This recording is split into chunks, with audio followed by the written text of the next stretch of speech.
What up, Vigilantes? I'm here with the one and only Aaron Day. How are you doing, sir? I'm doing awesome. And yourself? I'm doing great. So you are running for president. What's going on? Is that still something that's active? No, I was running for president. Excuse me. I was running for president for one specific reason, which was to elevate the central bank digital currency issue. So I actually ran as a Republican because I wanted to get into the debates to actually warn people about how dangerous the threat of CBDCs are. And I wasn't successful in that, but I was able to talk to people in 20 states and many of the other presidential candidates, including Vivek, who actually read my book. So part of what motivated this is I wrote a book called The Final Countdown, which is all about the threats of CBDCs and how we can stop them. And so Vivek read this book, and then I talked to him about it 3 or 4 times, and then this is part of what drove him to tell Trump to come out against CBDCs. So, but I don't think there's a political solution. So with that said, actually, that's probably done more harm than good. That's a whole separate other aspect. But once I realized how far along CBDCs are, I'm like, I've got to set the warning flares out, because people have no idea what's going on with CBDCs. I mean, it's to me, it's very similar to what we already have, which is a digital dollar. But on top of that, we're gonna have tracking and a digital ID. Is that pretty much the CBDC for you in a nutshell? Well, so most of what people are concerned about with CBDCs, we already have with the existing fiat system. So they're already tracking our transactions. In fact, if you look at the terms and conditions of your contract with the bank, it says some very interesting things. It says that they can change the terms of service without your consent. They can cancel your account without consent. They can share or sell your data without your consent. And they are. So banks are actually now working with the IRS and using AI software to analyze people's transactions. And they can change fees without consent. So a lot of those things people are worried about with respect to CBDCs. CBDCs add something new to this, which is the ability to program the money. So basically to be able to determine what you can buy, what you can sell, when you can buy it, when you can sell it, and tie that to social credit systems and to digital IDs. And it gets worse because as they're building this and rolling it out, they're going to actually require all digital assets to be registered on the same system as CBDCs. So they're going to be able to track, monitor, program, and censor all of your assets and all of your digital cash on one platform. That's actually what's being built in the United States, and it's what's being built around the globe. I mean, David, So, yeah. look, Aaron, I'm at the point where I just realized that people just seem to want and enjoy their slavery. I mean, what are your thoughts? It seems like we have the tools there to free us from this encroaching turnkey tyranny, but yet people, even within crypto, don't seem to go after the use of these technologies in a way where freedom goes up, not just number go up, but freedom goes up. What's going on? Please help us understand, Aaron. What's going on here? This has been a big psyop that's been going on for quite some time. And actually, I should probably take a step back and tell you what motivated me to write the book and even run for president to begin with. So I'm a serial entrepreneur. I started my first company 30 years ago, sold it, became an investor for a while, started a second company. That company was destroyed by Obamacare, Dodd-Frank, and the Department of Justice. And so that took me on this tour of liberty activism in basically 2008. And so I've been doing liberty activism ever since. I moved to New Hampshire as part of the Free State Project. I was actually the chair of the Free State Project for a while, started a lot of political groups, helped get over 100 people elected at the state level, actually ran for US Senate, a whole bunch of other stuff. And then I gave up on politics completely in 2018. I realized that there's no way out. Now, we could talk about that for hours, and I won't go into that. But I was introduced to Bitcoin in 2012. I actually first learned about Bitcoin from Ian Freeman and Roger Ver. I heard Roger Ver speak at a Free State Project event in 2012. And so, I immediately fell in love with Bitcoin. I fell in love with the idea of being able to use peer-to-peer cash without any third parties. And every business that I've run has actually had problems with payment processors or issues related to money in banks. Every one. And it's unrelated even to my activities. It's just collateral damage with the system. So in 2019, I exited fiat completely. So I've been living on crypto, gold, and silver exclusively since 2019. And the reason how I found out about CBDCs was, I'd exited politics. I'm basically living on crypto. I'm pursuing projects in crypto, mostly related to the tokenization and trading of assets. And then I see my friends start to get targeted by the federal government. So Jeremy Kauffman is a free stater. He started library.com. The SEC targeted him, put his company out of business. And then they targeted Ian Freeman. And I actually sat in on Ian's sentencing hearing. And so Ian is in federal prison for 8 years for selling Bitcoin. So I wanted to look into, well, why is this happening? Why are they going after these guys? Because these weren't necessarily huge projects. Ian wasn't dealing with a lot of money. And in fact, what Ian did wasn't illegal, or it wasn't even on and what he was doing wasn't on a large scale. So why were there 5 departments of the federal government going after Ian? And what I found in studying CBDCs is that they've been working on CBDCs in the United States since 2015. They started really accelerating their efforts in 2019. And right now in the US, President Biden has an executive order, 14067, and the executive order has 2 parts to it. One is it's the policy of the United States federal government to pursue a CBDC and also to take a whole of government approach to regulating digital assets, which is exactly what they're doing. So Ian being in prison, Veer being targeted and arrested in Spain, all of these developers, the SEC action, the CFTC, Treasury, all of it is explicitly coordinated to shut off any competition to bring in CBDCs. But then it gets worse. When you read Roger's book, Hijacking Bitcoin, he takes it from kind of the inception of Bitcoin to 2017. But what I found is that the same people that funded, I would call it hobbling of Bitcoin, basically this shifting of the narrative from digital cash to digital gold, funded all 3 US CBDC pilots. So in other words, we took Bitcoin, which could have been peer-to-peer digital cash for the world, could allow people everywhere to engage in voluntary trade. That was taken away. And now it is a expensive, slow digital gold asset that people buy through WEF partner companies like BlackRock. Well, those same people, while doing that, funded these CBDC pilots that are now very advanced in development, like incredibly advanced. Like Project Hamilton. Project Hamilton, does that ring a bell? Project Hamilton rings a bell. So Project Hamilton is the retail CBDC. So this is what would replace what we typically use as cash. And Right. one of the co-authors of the white paper of Project Hamilton is Corey Fields. Corey Fields is a Bitcoin Core developer who worked on SegWit and Lightning Network. Like, you can't make this stuff up. It's literally common overlapping people, developers of Bitcoin. While Bitcoin was permanently made slow and expensive, some of the same developers were working on the system that now can do 1.8 million transactions per second. The US retail CBDC can do 1.8 million transactions per second. Bitcoin can do 7 transactions per second. So what we're witnessing here Yeah, they is, literally took big blocker Bitcoin and wrapped it in a way that is centralized for Project Hamilton. yes, Crazy. And they, these and guys, but for Bitcoin itself, they wanted to cripple it in the form of 7 transactions per second. and now we have thousands of people in Tennessee descending on this Bitcoin conference, literally shouting and cheering and thinking that they're promoting freedom money while working with politicians and regulators. Like we have completely and totally lost the plot here on Bitcoin.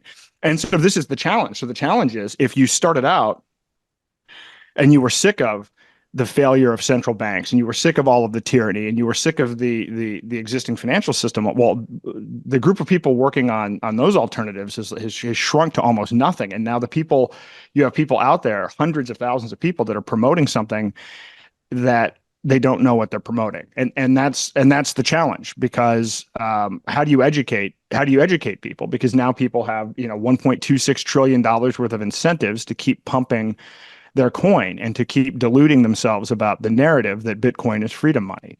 Bitcoin is surveillance money that is not an alternative to CBDCs. It will enable CBDCs. It's not an alternative to CBDCs. I know. And it sucks. It sucks because oh man, I wouldn't even know how to where to start to talk to you about this. But where do you find yourself emotionally, spiritually, psychologically, knowing all of this and being a person that understands all of this deeply and intimately? Like how do you deal with this? Like what do you how do you stay sane, man? Knowing So I that put, like yeah. that Bitcoin is has been in a sense has been co-opted, has been psyoped, and literally Bitcoin is now part of the machinery of slavery. Well, so the way that I deal with it is, we have free will, and so I don't, as many people have already resigned themselves to CBDCs are inevitable. I do not resign myself to CBDCs are inevitable. I think this is the most important battle for liberty and free will is stopping CBDCs and moving people to alternatives. So I've put my life on hold, and I'm spending 100% of my time doing two things: educating, informing people about the threat of CBDCs, but more importantly, empowering them to start using alternative assets for day to day commerce, like I've been doing since 2019. So I'm doing workshops all over the United States, 4-hour workshops. And when people walk out of those workshops, they have a self custody crypto wallet with crypto. They get a gold back because there's actually physical gold that you can now use, and physical silver, and now I'm even moving into giving people privacy tokens, so you can tokenize and trade your own assets using a crypto called Zeno, which I think is an important part of the solution to stopping the CBDCs and stopping something called the Great Taking. So my approach on this is we have free will. uh, we can stop it, and it's just now about educating as many people as quickly as possible. And this is why I'm doing the tweeting that I'm doing today and tomorrow, is because I know a lot of media attention is focused on this Bitcoin conference, and so I want to try to get the kind of the alternative view in there as people who may be for the first time investigating these things. They see, oh, Trump said something positive about Bitcoin. Maybe I should get into Bitcoin. I want to try to actually at least frame this narrative and give people some information before they go down the wrong path. Along with this is I've been working on building. Well, I was originally working on building wallets, but I'm just partnering with people as well.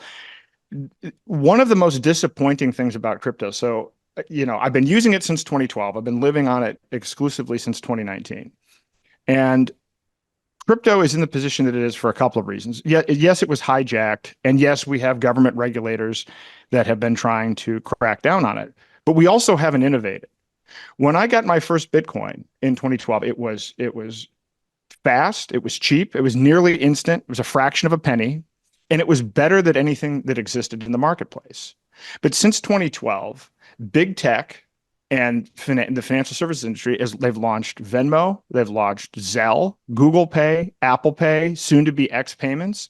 So the actual product isn't better. It hasn't competed. The entire crypto space has been so focused on either number go up or fighting within crypto that they stopped to take a look at what was going on around them, stopped to look at what and didn't look at what banks were doing or big tech or central banks, even more alarmingly. And so we need better products because at this point, the people that are in crypto because they want the separation of money and state, those people are all in. If you want to get new people and you want to get real adoption, then the product and service actually has to be better, faster, cheaper. So that has to be part of the focus at this point in time. And I actually have narrowed down that I think the biggest bottleneck that we have is that we don't have a good point of sale system. We don't have a good system for merchants that can take multiple assets, not just one crypto. It's got to be a combination of certain cryptos, gold, silver. We don't have a really easy way for merchants to be able to have a solution that has enough combined buying power, but that is also has cheap enough and fast enough transactions to compete. When they roll out CBDCs, they're going to roll it out the way that they roll out TARP or the Patriot Act or the CARES Act. It's going to be in an emergency. We're going to have it. In fact, and it's probably going to be terrorist related, because when you look at the legislation in Congress, one of the things that really frustrates me is I see all these crypto people that are new to politics. And they're like, wow, these Republicans are great. These Republicans like crypto. The Republicans are actively passing just this week legislation that is all about terrorism and money laundering, that puts in information that strengthens KYC, AML, makes it more difficult to use crypto, has more reporting, that is going down the path of kind of banning privacy coins. This has actively been voted on in the House of Representatives. Every bill that they've put through Congress that looks like it has a pro crypto title on it gives more power to banks, less power to the individual, and imposes more reporting requirements. So there is no political solution because at the end of the day, these politicians and Congress rely on the power of the purse. That is their key thing. That is their key to power. They don't actually want competition at all, and they work for and are funded by the banks. So it's this mindset of, we need to start using these alternatives. So I'm working on a point of sale system that can kind of integrate all of these features and all of these assets. And if we have that, then we can actually onboard more people and get more commerce going. But disappointingly, I just saw yesterday, only 0.4% of Americans have used crypto to make a purchase in the last 30 days. 0.4%. It was 2% 2 years ago. So we're actually seeing a drop off. And I will tell you, it is more difficult for me living on crypto this month than it was last month. And it's more difficult than it was a year ago. It is harder to, because a lot of times you're using gift cards or you're using debit cards, or the number of retailers that actually take crypto directly has dropped. So we're actually in a downward spiral. So on the one hand, you have people that are like, oh, Bitcoin's great. We've got this big conference.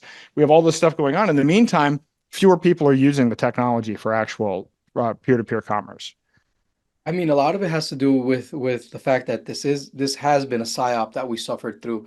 It's not that the technology is not there, but the fact that there are many cryptocurrencies, and there are many cryptocurrencies because there was a time where we had point of sale systems for Bitcoin, but because of the Civil War, because of the of what we suffered through the crippling of Bitcoin itself, now known as BTC, we find ourselves in a position where it's not just the technology anymore, but it's the people that have been conditioned to an altcoin market and to relying on the dollar and to chasing the dollar, that whole number go up mentality. The question that I do have for you, however, is do you think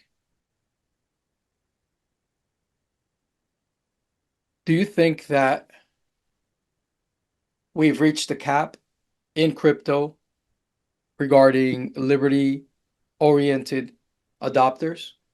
Because it seems like the mainstream media, people that just live off the programming and that are program entities, they're literal NPCs. They they don't care for freedom. They don't care for anything that we're talking about right now. In fact, they think that they're pretty free.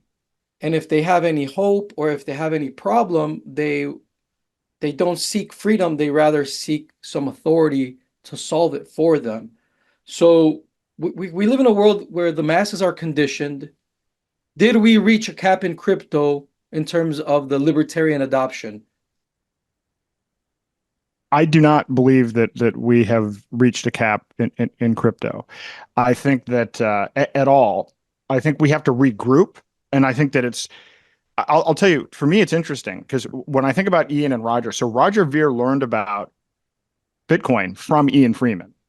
Okay, so this is kind of the order of operations. Ian talked about it on Free Talk Live in 2010. Well, if you look at it, why are they in prison? Or in Roger's case, out on bail, but still, being they were probably more influential. We wouldn't be having this conversation. That Bitcoin conference wouldn't exist were it not for Ian and Roger and all of the early work evangelizing. And then what Roger did as the first business to take it, the first person to invest in Bitcoin related companies. None of this stuff would exist. So they literally cut off the two people that had the loudest voice. Ian had syndicated radio all over the United States every day for 3 hours. And Roger has a massive footprint all over the place, all over the world, with all of the investments and things that he's been involved in. So they shut them down. So the challenge that we have right now is we have to get the word out. At no point is the mainstream media ever going to push our narrative because the mainstream media is there to push a completely different narrative. So there's no point at which the mainstream media will ever promote our position. That's not how it's structured. But the way that I like to look at this is the way I look at technology companies, and I think it's true with how ideas spread. You have innovators, which are like 2.5%.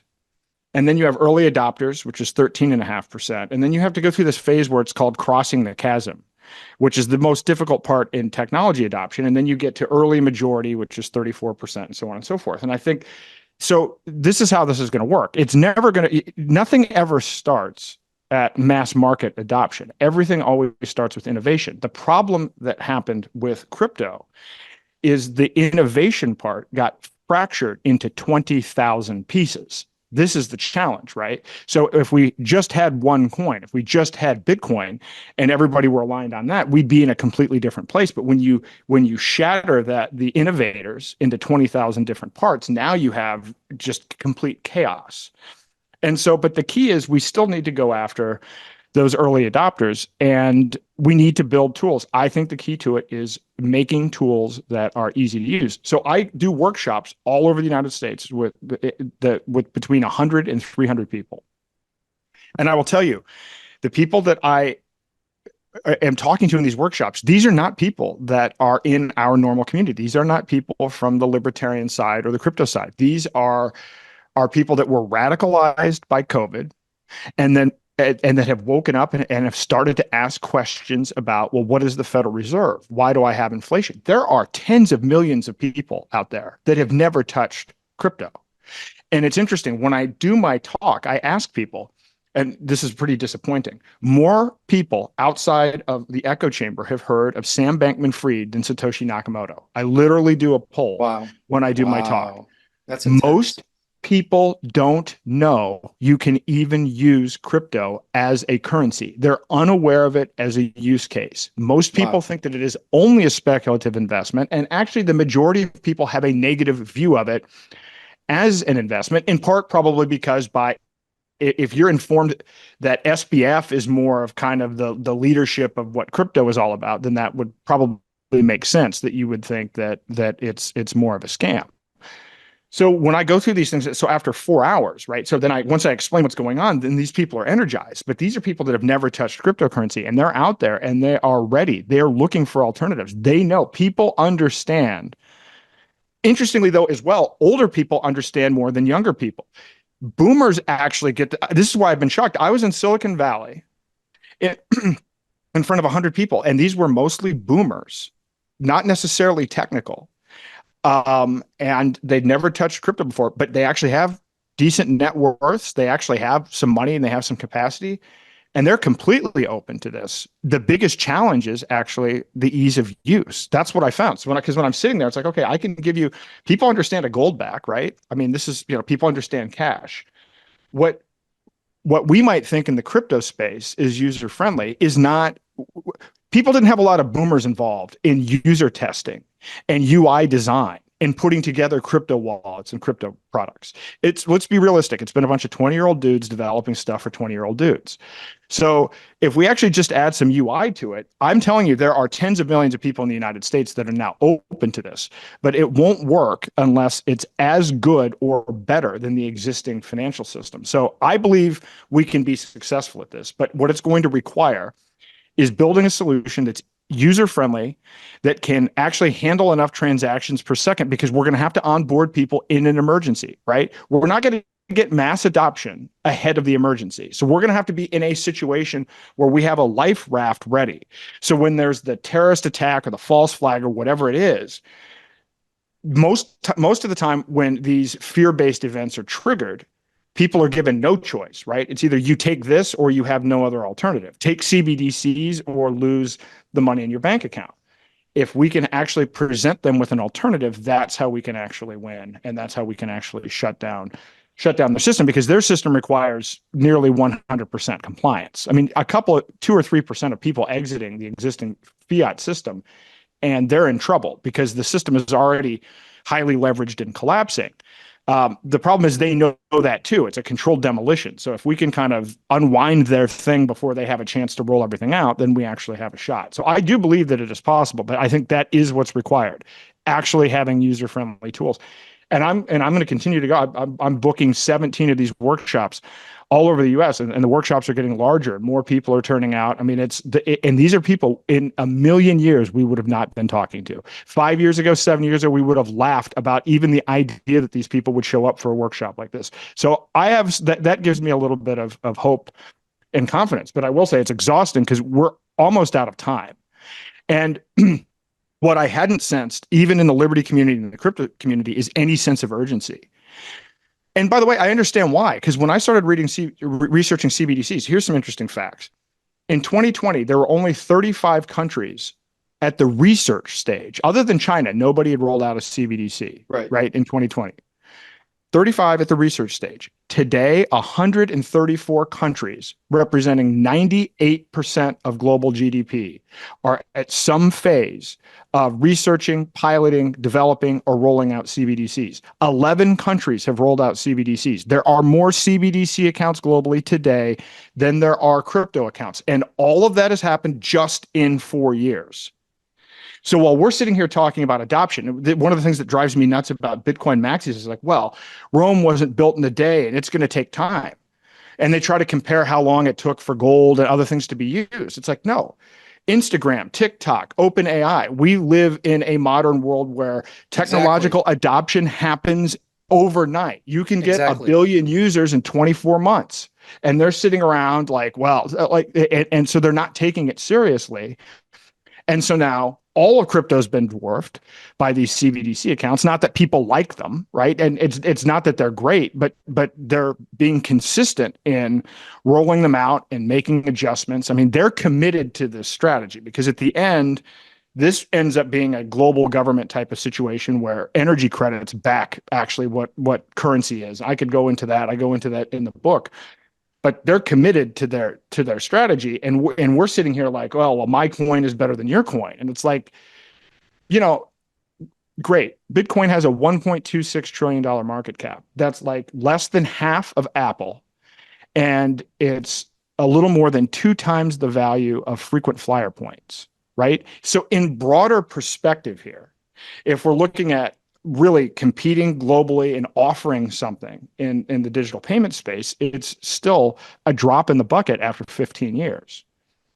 And now it's a distraction because the people that are putting their money into Bitcoin are not putting their money into something that can be used as an alternative to CBDCs. They're actually putting their money into something that can be easily confiscated. I believe that the ETFs were approved to make it easy to confiscate Bitcoin. It's even in the risk factors of the ETFs themselves, right? BlackRock isn't taking custody of these Bitcoin. They're using Coinbase. So now if I buy a BlackRock Bitcoin ETF, I own a part of this financial instrument, and then BlackRock doesn't even hold the coins. Coinbase holds the coins. When I sell my ETF shares, I don't get redeemed in Bitcoin. I get paid in fiat. And so if the government decided to do with Bitcoin what they did with gold, people will say, well, they could never do that. Okay, well, if all of the new people flooding into Bitcoin have it centrally custodied at Coinbase, actually, it'll be easier to confiscate Bitcoin than it was to confiscate gold. It could be done more or less instantaneously. And so people are walking into an absolute trap. And it's very hard to communicate and message this, right? Because it's like, okay, well, there's me out here saying this. There are a few other people out there saying this, but we're competing against the marketing of Fidelity and BlackRock and all of these financial institutions. And then everybody that's a bag holder is just interested in their number going up. So people aren't interested in seeing this alternative information. When Roger wrote his book, Hijacking Bitcoin, I put out just a short, it wasn't even a full review, but I recommended it. I was blocked by Adam Beck, Luke Dash Jr. I was blocked by several Bitcoin core devs. I've been blocked by Michael Saylor. And this is part of what Roger talks about in the book, is that there's been a consistent propaganda and censorship campaign against anyone that speaks out against Bitcoin or promotes alternative views. That goes on today. And now we have BlackRock and Fidelity involved. And now we have politicians starting to get involved. So I'm not saying it's easy. I'm saying it's possible, but it is not easy. And I'm grateful to be able to be on to talk to you about this, because this is how we get the word out. And I've found very few people that understand how far along CBDCs are. And I will say, in the Liberty community, some of the biggest mistakes that I hear, people say the government is incompetent. Look at Obamacare. They'll never be able to pull off a CBDC. I'm going to make this very clear. It is not the government that is building the CBDC. It is the largest banks in the world funding the smartest developers in the world, including some BTC developers and people out of MIT. The government is not involved in any of the technological building of a CBDC at all. The only role of the government and the role of Congress in pushing through a CBDC is to vote on a bill that bankers write that they don't read. And I think we can probably all agree that that's something Congress is pretty good at. That is the only thing that they need to do to make CBDCs happen. The rest of it is done by people that have money and that actually are intelligent with respect to the application of technology. The other thing is, a lot of people say, well, central bank digital currency, the banks won't want that because people will just have accounts directly with the Federal Reserve and that'll put the banks out of business. That's not how these are rolled out. It works the same way that it works right now. The central bank will issue digital currency to the banks. So the central bank will issue CBDCs to JP Morgan Chase, to Wells Fargo, to all of the banks. And then those banks will continue doing their normal business with mortgages and all the other fiat things that they do. They'll just have this new added programmability and increased surveillance. That's how CBDCs have already been rolled out. That's how they did it in China. That's how they're planning to do it in the United States. So if you're sitting there saying, oh, it'll never happen because the banks don't want it or the government's corrupt, those 2 points are false. So you don't think banks, commercial banks, fear that this intermediation from the central bank? Small banks might, but small banks are going to get wiped out anyway. This is all going to end up being consolidated with a handful of the largest banks anyway. So it's not that the small and medium-sized banks, it's not like there's anything they can do about it anyway. And I do want to say there's something that over the last 3 or 4 months, have you heard of the Great Taking? Please explain. There's a book, excuse me, by a guy named David Rogers Webb called The Great Taking. You can get it for free online. It's a PDF. This guy's an investment banker, very successful, and he was researching. And what he found is after the 2008 financial crisis, a group lobbied and went to all 50 states and got changes made at the state level to the UCC codes. And bottom line, what this means is this: you don't own the stocks in your brokerage account. You don't own the stocks in your 401k. You don't own your IRA. If there is a financial collapse and the whole system goes down, then the secured creditors, so if Fidelity goes under, you don't get those shares. The secured creditor is in first position and would actually get the shares from Fidelity. This is a legal framework that has already been put in place in all 50 states. And it was tested in some way with Lehman Brothers because, I don't want to go into all the details, but Lehman Brothers served as their own secured creditor. So when Lehman Brothers went broke, they were the secured creditor. So they first took their customers' assets as the secured creditor, and then JP Morgan Chase came in and was the secured creditor to Lehman Brothers and took the secured position of Lehman Brothers. So basically, some of the customers of Lehman Brothers actually lost their funds through this set of legal relationships, which was upheld in court. Now, why is all this important? This is important because we talked about Project Hamilton as being the retail CBDC. There's another, I'll call it a CBDC project called Regulated Liability Network. This is a project that is a collaboration between MIT, the Federal Reserve of New York, 5 large banks in New York, Bank for International Settlements, DTCC, all of these players. Now we know what Epstein was funding at MIT. Okay, great. We literally do. There is a quote from Epstein from 2017. He did an interview about Bitcoin, and he said Bitcoin is not a currency; it is a store of value. By the way, yeah, he was part of the same group of people that are now being celebrated at the Bitcoin 2024 conference. Isn't that crazy? That like they got their start from people like the head of Bilderberg, the AXA CEO of the time. Yep.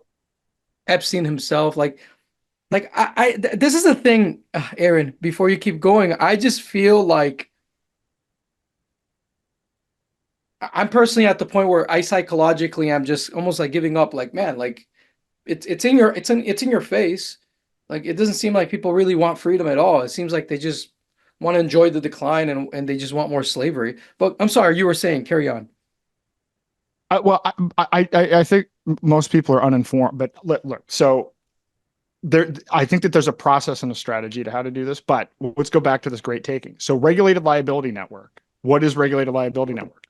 It is a platform. It is a ledger that you have to register all of your digital assets, and your digital assets are then tied to your CBDCs. So when I talked about you don't own your stocks, your 401ks, they're going to take your stocks and bonds, tokenize them, put them on this platform, tie it to CBDCs, and then when there's a financial collapse, basically at the click of a button, the secured creditors, which are the large banks, are going to end up owning everybody's assets. This is how you get to you will own nothing and be happy. Literally, and it's not just the US building regulated liability networks.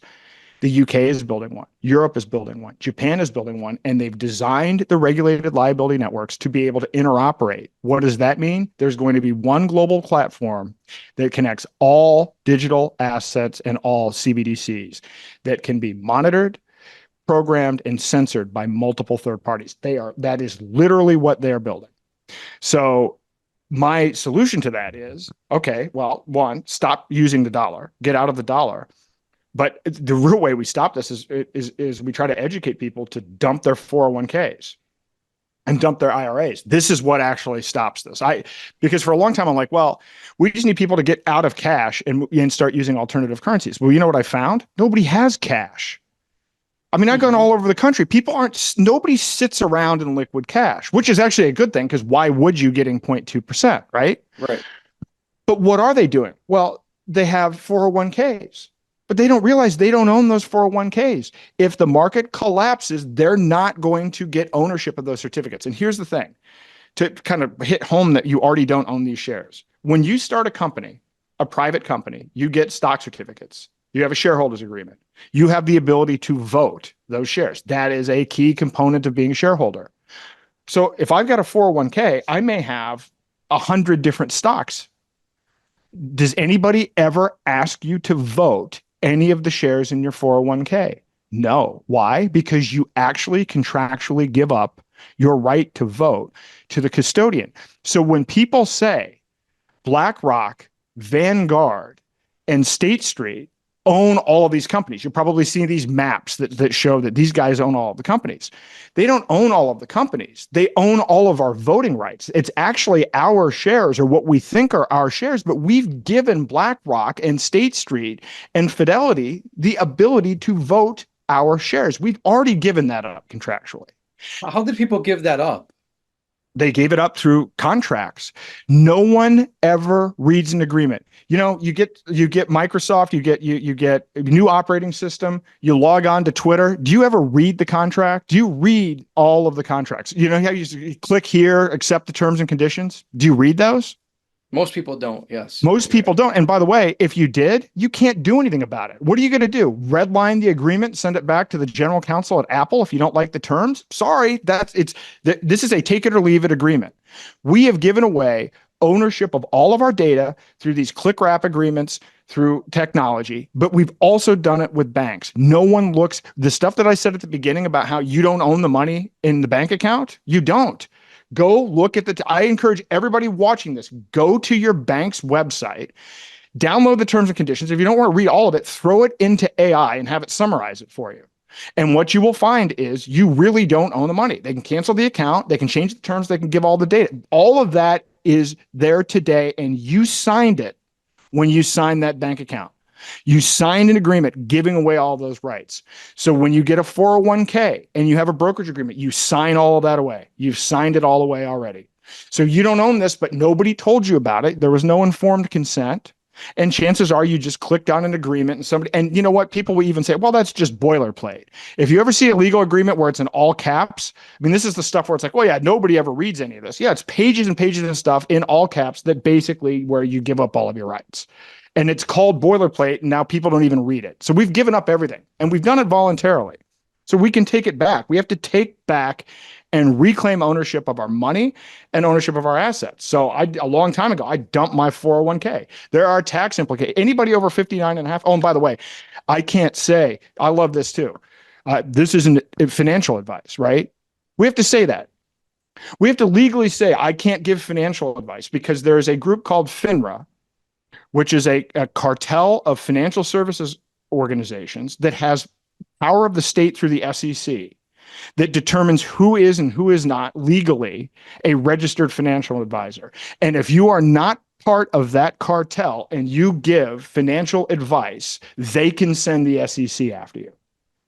What a system. So you want to know why the stock market is up over 30 years? It's up over 30 years because the only people that can give licensed financial advice push that strategy. And because we have tax policy that allows up to whatever it is, 10% of your earnings up to a certain cap to go in tax-free to buy these financial instruments. And then you hit a penalty if you try to pull out before you're 59 and a half. To me, that's a social credit system. We're already using tax policy, and then we're using these financial advisors. So we don't really even have a market. We don't have it's not a stock market. Who's actually actively picking stocks anymore? Most of the trillions of dollars that goes into the stock market comes out of people's checks every 2 weeks, and they don't even know what's in it. And I say this because I sense your frustration, and there's a psychological aspect to this. And what doesn't get me down about this is I've learned to not hedge. So our attention is our energy. Our money is our energy. And so many people put their energy and their money on things that they don't believe in, that are fallback strategies, that are hedge strategies. In fact, I can't tell you how many people I know that are like, oh, I'm anti-vax. I hate Pfizer. I hate Moderna. And I'm like, oh, okay. Have you looked at your 401k lately? There are people that will go out on social media, go to town council meetings, go to school board meetings and speak out. Can you hear me? Yeah, I can hear you good. Okay. Yes. That speak out against about vaccines, and then they own Moderna and Pfizer in their portfolio. So to me, it's very simple. I only put money in things that I want to see in the world. So I pull my money out of the banks, pull my money out of stocks, and I put my attention and my money on things that I want to see, and I try to encourage other people to do the same. And I think that if we do that, we can be successful if we do that. But people have been trained to give up their free will in a way. I mean, and again, we've done it one contract at a time. We've done it over decades, but I think it can be stopped. It's just a matter of warning people. What I just told you about the great taking, almost nobody knows about this. And by the way, people aren't really happy when they hear that the 401k that they think is the basis of their retirement is BS and that they don't own it, right? So you don't make a lot of friends revealing this information to people. This is why, I take a multi-asset approach. So I use different cryptos. I'm now more interested in privacy coins. I liked Bitcoin, and then I went through I like Bitcoin Cash. I went through a BSV phase. I think you and I actually you chatted back and forth about BSV. Maybe we did, yes. I spent 5 years on that. I did a whole deep dive on that. And I get what the people that are still there are kind of promoting about it. The world is not moving to one open, transparent system, even if we wanted it to. Every CBDC being developed, all 134 of these CBDCs, they're permissioned systems with central control. Central banks are not signing up for BSV. So now what's happened is people that have used Bitcoin and used these other public ledgers, now with the magic of chain analysis and AI, all of our transactions can be tracked. And the people that are putting in place this kind of digital dystopian situation are building CBDCs, none of which are based on an open permissionless system. That's reality.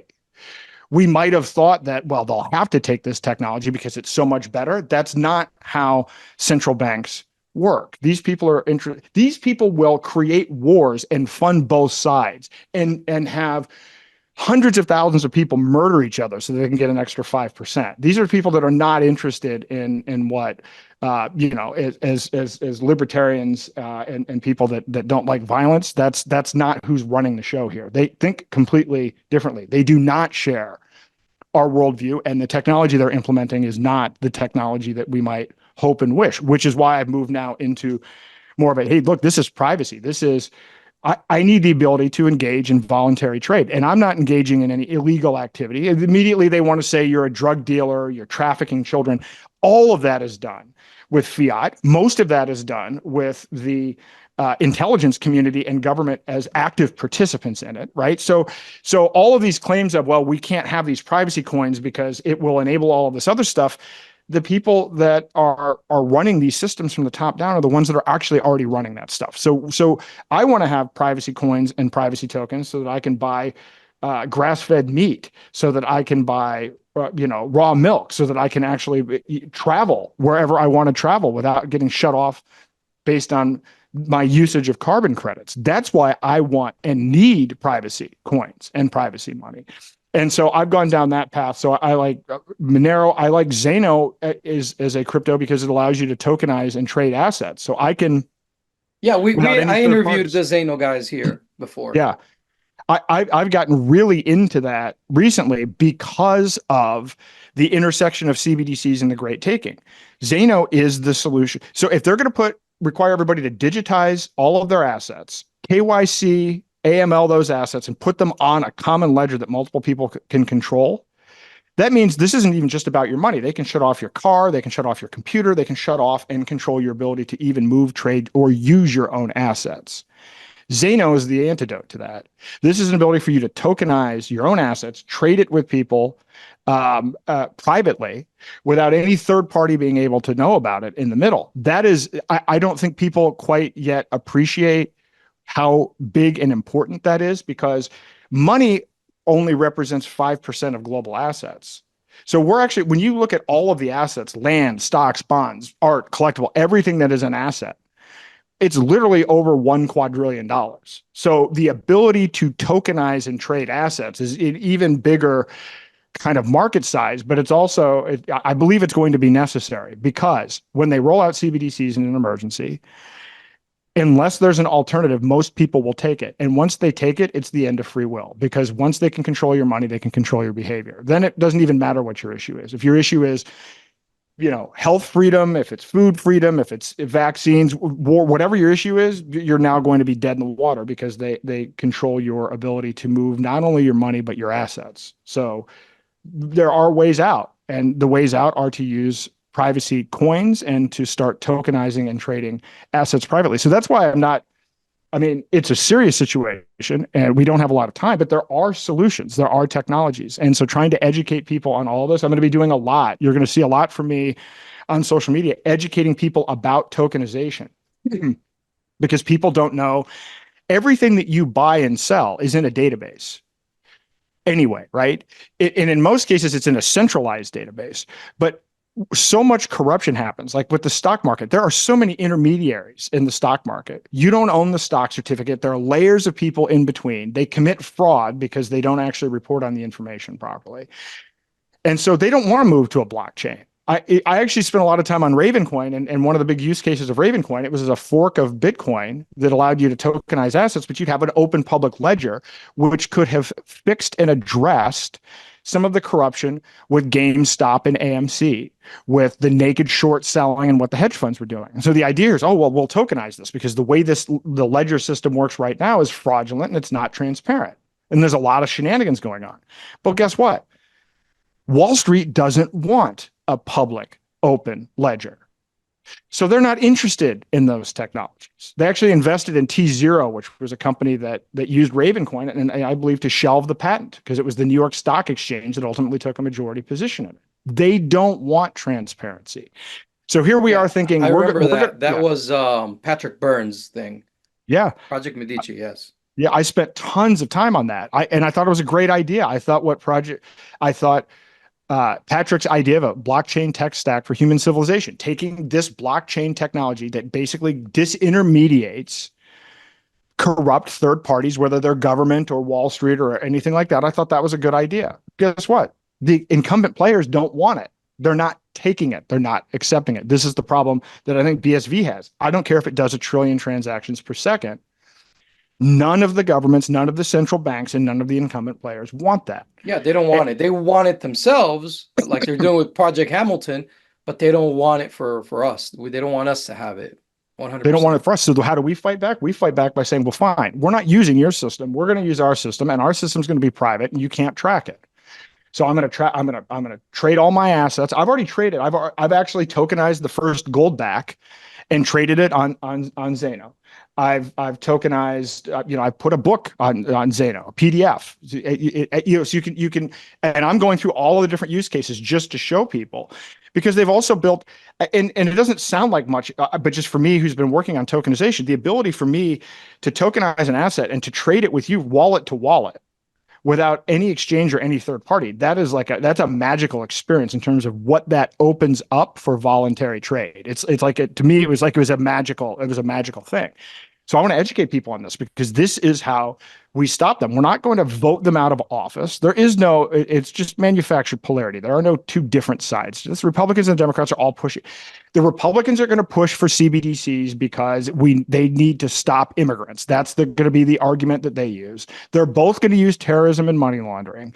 At the end of the day, it's going to be like the CARES Act. We'll get CBDCs on a bipartisan vote. They might not even record the vote. It might even be a voice vote. I have no confidence that there's any differentiation between sides. And it's foolish to think that there is. We just need to opt out. And the technology is there. Some of it, like Zeno's new. I mean, it's been around for 5 years, but they've just released these user-friendly tools. So I want to, I'm not here to pump the price of Zeno. I'm saying download a wallet and like start tokenizing things and start learning about what it might mean for you to be able to trade with your neighbors and trade with people around you in a situation where they shut off access to your money and are trying to centrally digitize all of your assets.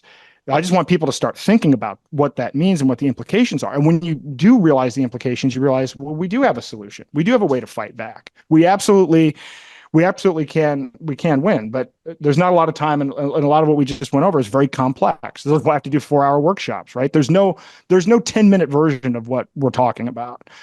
And for most people, even if there's a lot of information, I wrote this book, The Final Countdown, to be a self-sustaining guide and it was written so that a boomer with minimal technical experience could read this, understand the threat of CBDCs, understand that fiat's going to collapse, and then take steps in the back to download a wallet, to obtain crypto, to learn how to use crypto, to live off of it, to be able to pay bills, to do all those things. It's supposed to be practical.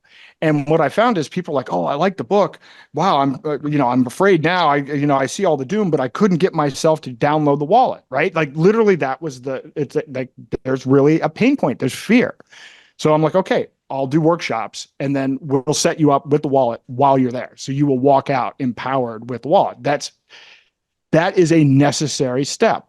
It would be great if people could read the book and everybody would just do it. But if I have to go to 100 cities and do more and more of these things and hopefully get more people to help to do these things, to help train new people, because as I said, only 0.4% of people have used crypto in the last 30 days to buy something. But what this actually means is the market is like 99% open to us. I mean, realistically, most people have never used cryptocurrency. So that's an opportunity. It was always an opportunity. Now it's a threat, because if we don't onboard them to the privacy side of this, then they're going to get the tyranny side of this. Yeah, so my top three privacy coins are Monero, Pirate Chain, and WowNero. yep. I like Zeno too, but my top three are those three. Those three are good. Zcash, I like all of them. So I'm not going to say a bad thing about any of them. And I Hence use why my all of them. Rexy's a pirate. Yep. I like all of them. I use all of them. The special part about Zeno is tokenizing assets. That's Awesome. the thing I'll say about it. So I encourage everybody to just check it out. Check out what the power of tokenizing assets is. But so anyway, it's not all doom. But it is a challenge. And honestly, this Bitcoin conference is a setback for freedom. It Truly is. a It is. setback. It is. It is. So I want to know what your thoughts are regarding all of the on-chain development that is happening within BTC, because it seems to me as if logic and reason doesn't work for the masses. You have to, in a sense, psyop them back through profit. profit seeking is really what they want. And they become addicts to dopamine. And so it seems to me that to teach them about on-chain assets with BTC is a good way for them to um, start using the technology and not just holding it as a store of value. Because it seems to me we have to realize that we're dealing with people that have been conditioned, and we're always going to have um we're always going to have difficulty, and they're always going to have an upper hand over us in that they understand human behavior. They understand how to condition the masses. So to a certain degree, we have to find a roundabout way of educating people into using and adopting these more freedom-oriented technologies. Like a project like Zeno to me is very valuable, but in order for me to reach the masses, the way for me to teach them by showing them is to do it within the biggest pool of liquidity where they can have the asset on chain, and that one right now is Bitcoin, BTC. What are your thoughts on that? Nobody cares about BTC. Nobody's using BTC. Nobody's doing on-chain assets with BTC. Again, collectively, the entire space, 0.4%. Most people that are getting into BTC don't want to use it, don't want to touch it. They don't even have anything to do with it. They're buying it through two intermediaries. They're buying an ETF. They're so far removed. They're removed from the chain completely. They have nothing to do with the chain. They don't even have a wallet, most of these people that are flooding into BTC. So the use of BTC has plummeted as actual money and people doing anything with it. And the new people that are coming in will never touch a BTC. Now, I will tell you, this is why I'm doing what I'm doing. So when I do these workshops, you know, I try to take this approach, and I'm going to read this quote because I talked about the different like adoption of technology, but this is a really interesting quote that I found to be true. It's by a guy named Dr. Charles Tart. When an audience is presented with a theory that is one level above their understanding, they find it inspiring. When the information is 2 levels above their comprehension, they fall asleep. At 3 levels, they become angry. And when the data reaches 4 levels above the level of the audience, they want to kill the presenter. And I mean, I think to a certain degree that's true, right? We don't need to get the masses. We need to get the people that are 1 level above first. I was at an event with G. Edward Griffin, who wrote Creature from Jekyll Island. And he was giving a talk about the Revolutionary War in the United States. And he's like, it was really 0.5% that then basically red pilled 3%. And then the 3% red pilled 15%. And that's how we won the Revolutionary War. Everything starts with a small amount. So I don't care necessarily to convince the people that are at the level of they're buying an ETF and they're not but here's where we have an advantage. And this is why I wrote the book and I do what I do. COVID freaked a lot of people out. COVID tyranny woke a lot of people up that were not previously awake. When you go through my book and I explain what they're actually doing with CBDCs, this is no longer an issue of yes, you can manipulate people because they want the number to go up, but you know what? People do respond to fear. And people don't want to be. So you know what? All of the 17 sustainable development goals that the UN is working on, take all of those. That's your social credit system. So then explain to people that if CBDCs are implemented, they'll shut off your money unless you take the vaccine. They won't allow you to eat red meat. You will only be able to travel this many miles. The reason that they're banning gas stoves is because it can't be controlled and measured within a system a social credit system that is tied to CBDCs. And I can show them that they're doing this. I'm not projecting this. This isn't like, oh, here I am with a tinfoil hat. There is something, have you seen this? It's called a Doconomy MasterCard. This is a No, I MasterCard. haven't. This exists in the world today. It is a MasterCard co-branded with the United Nations with a little circle on it with a 13. And 13 is the Climate Action Sustainable Development Goal. This MasterCard tracks your carbon usage and shuts off the card when you use too much carbon. This is a product people voluntarily buy in the marketplace. MasterCard has formed relationships with 136 companies. They are already tracking a ton of information about carbon output, and they are tying it to your ability to make financial transactions. All of this information is publicly available. People are already doing this today. This exists. So when you get in front of an Wow. audience of people, and so you say to people, do you want that? Do you want your life to be determined by what technocrats say you can and cannot do based on carbon usage? And I will tell you, that is enough right there. That will get you millions of people once they understand that aspect of it. Then you do food freedom. Then you do, so you go through all of these different aspects. That's our target audience. Because once they know that's what this is a tool for, then they're going to look for something different. Trying to get people to, number go up and speculate and everything, that's not going to get people to understand and appreciate that we are against a concerted effort. They are building these CBDCs. They are building regulated liability networks. I've got the documents. All of the sources for this are them. Their first, Yeah, it's they're the source. Yeah. they're the source. It's all their documentation, all of their quotes. None of this is a secret. In fact, they're so convinced we're not going to be able to stop it that they don't even bother trying. They're literally open about it. I mean, they don't go out of their way to highlight it in the media that they own, but they also don't conceal it. But when people find out about this stuff, everybody's got a hot button. And so, I mean, we're talking about, that's where you get people.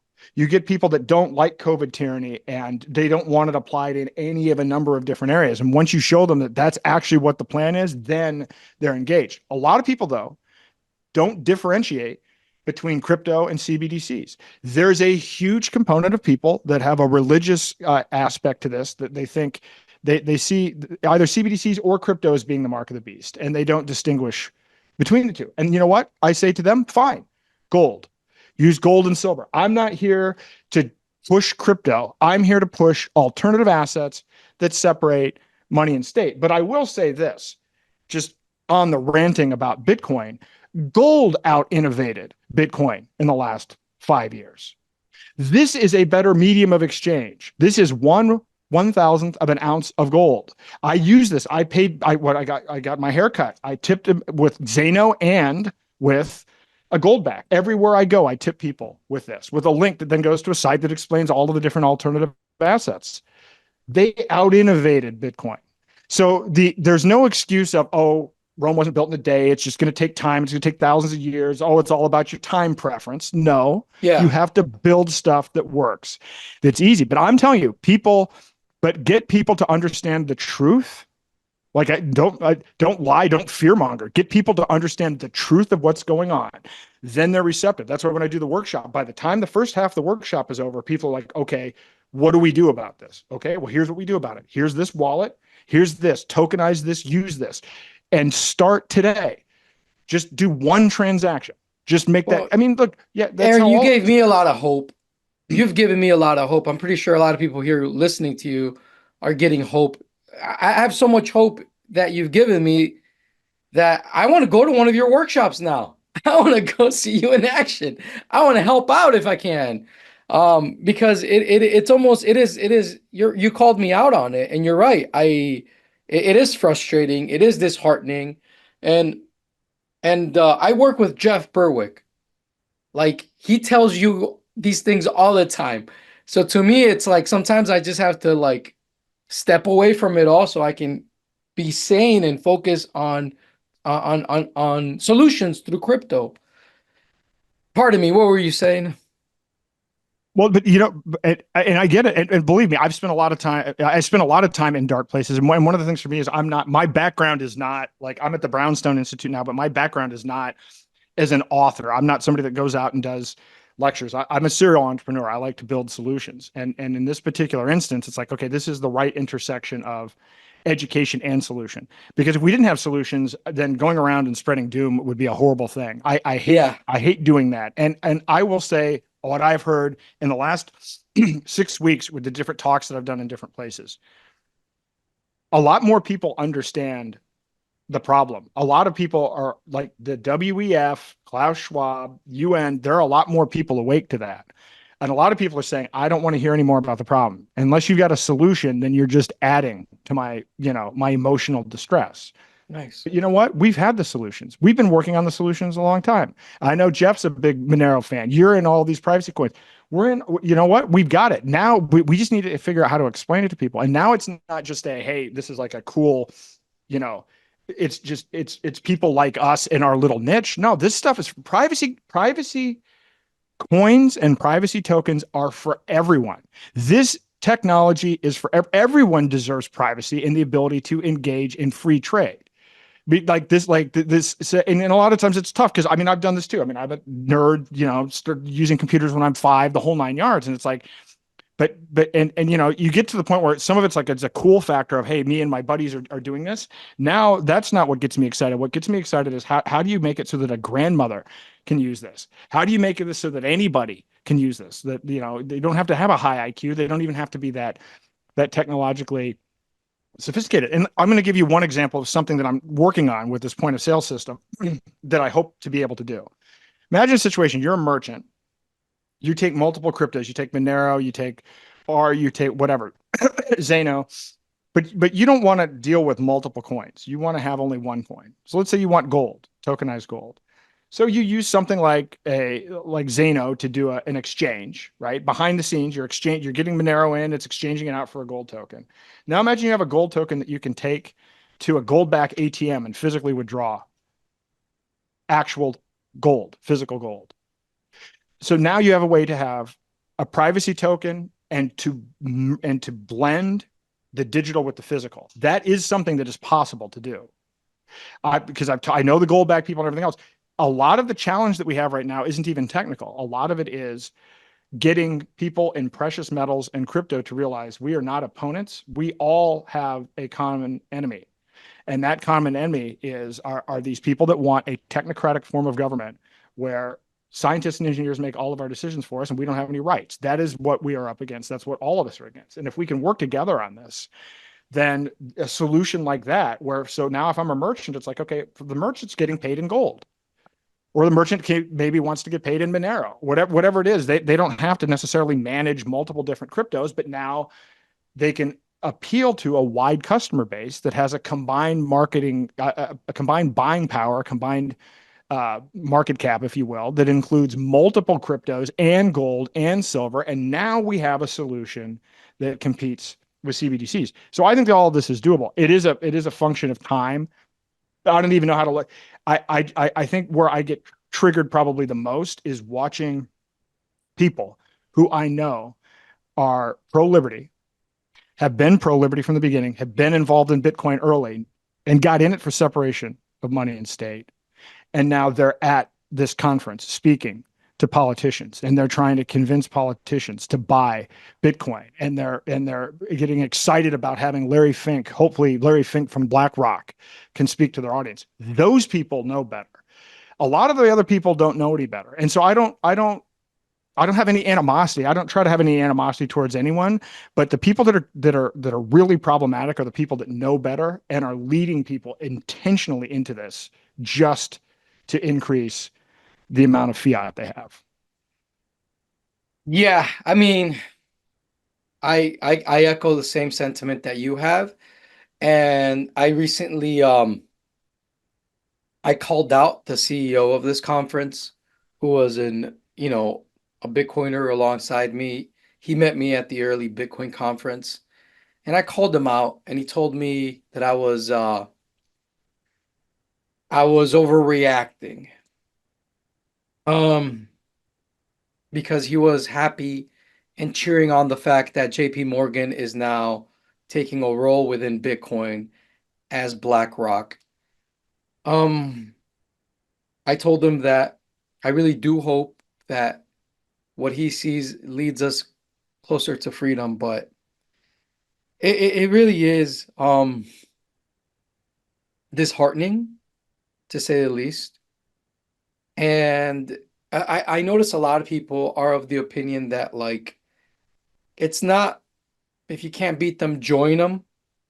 But I've seen a lot of people that have come to at least a realization within themselves that tyranny is inevitable and that the best thing that they can do is to play within these networks like BTC, like Solana, that are open and transparent to psyop people into a more freedom oriented use case of the technology, which, you know, I'm all for more freedom. I'm all for creating more freedom. It's just that people that we're up against are specialists in human behavior. They understand, they've been manipulating the masses for forever. So I actually champion the counter psyops, if you will, that are necessary in waking people up. But at the same time, it's been this, to be honest, it's been disheartening for me to see um, the desire for number go up to obfuscate freedom go up. And it doesn't matter if you're a millionaire or a billionaire, it really doesn't. If you're not connected with the political class, with the ruling class of your country, you're going to find yourself living in slavery pretty soon, actually. Not in the near future. I'm talking about um by 2030, more than likely, you're going to be enslaved. And you're going to be told where to shop, how to shop. You're going to be under mass surveillance. You're going to have social credit scores. It's going to be a pretty nasty existence. And it's hard for guys like me and like Aaron to talk about these things because we understand what's happening, and it's really up to the solutions are there still. That's kind of like the silver lining, is that the solutions are there and we just have to use them. It's that simple. It's that simple. Like when I go into a privacy coin, I don't think about number go up, people. I buy the privacy coin and I'm not thinking about selling at the next all-time high. No, dude, I'm thinking about, in 20, 30 years, this little bag right here may save my life and save the life of a lot of people. That's how I'm thinking.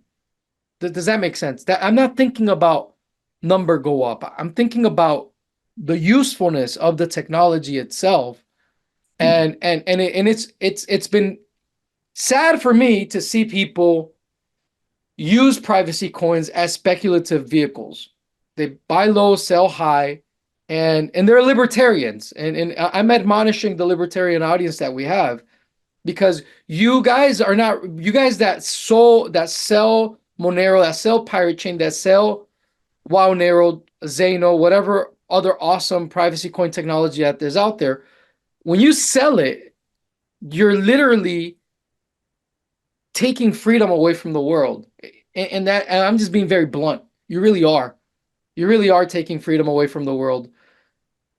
If your job, if your whole point was just to make money, well then go do it somewhere else. Go do it on a meme coin. Go do it on a transparent surveillance coin.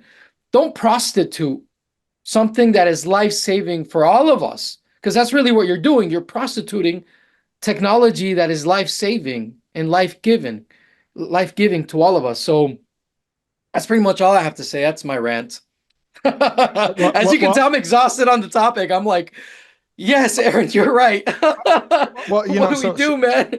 so I'll tell you, I went through this situation. Like the fact that I'm doing what I'm doing right now is not surprising in one respect, but it is surprising in another. I went through I've had a lot of money. I've made a lot of money, lost a lot of money a couple of times. And I was living in a 6,000 square foot house, had a Tesla, all that other stuff. And I just reached, this was before COVID. I'm like, you know what? I'm done with this. And I went through a process of downsizing everything that I own.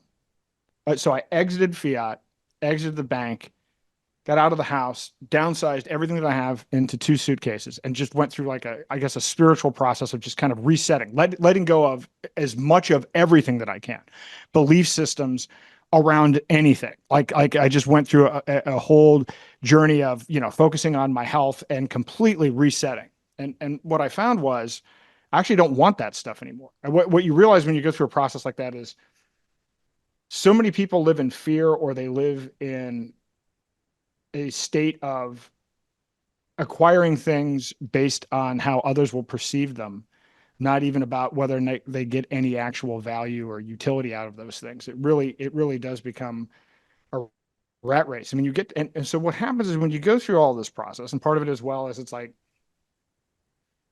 exiting not just banks, but exiting mainstream media. I canceled cable probably 15 years ago, exiting as much big tech as I can. Some of it I haven't been able to. Exiting big food, stopping seed oils, being conscious about what I eat, making sure that I don't have to engage with the healthcare system at all, because most prescription drugs are completely unnecessary. And in fact, once you get on them, it creates dependency. So it's just like, and what you find when you go through this process is we need actually very little. And once you realize you need very little, it empowers you to be able to be willing to say, you know what, I actually don't even need any of that stuff. I'm not sitting here, because so many people are going to give up their freedom slice by slice to hold on to what they think are things that they already don't own. So for instance, you already don't own your stocks. Do you really own your property? When they go through and they decide that it's a climate emergency and they need your land for the trees and they use eminent domain, do you really own your property? If they decide that you have to pay taxes using CBDCs and your CBDCs have been shut off because of your behavior, do you really own your property? This is a situation where we need to win, and we need to win by exiting. You don't win something by, you have to, what persists, what you resist persists. So by fighting within these systems, we're giving these systems our energy. Pull the energy out, completely pull the energy out, put the energy into the other thing. And not, I mean, you mentioned something, there are a lot of NPCs. I don't know if I necessarily call them NPCs, but the programming has been intense.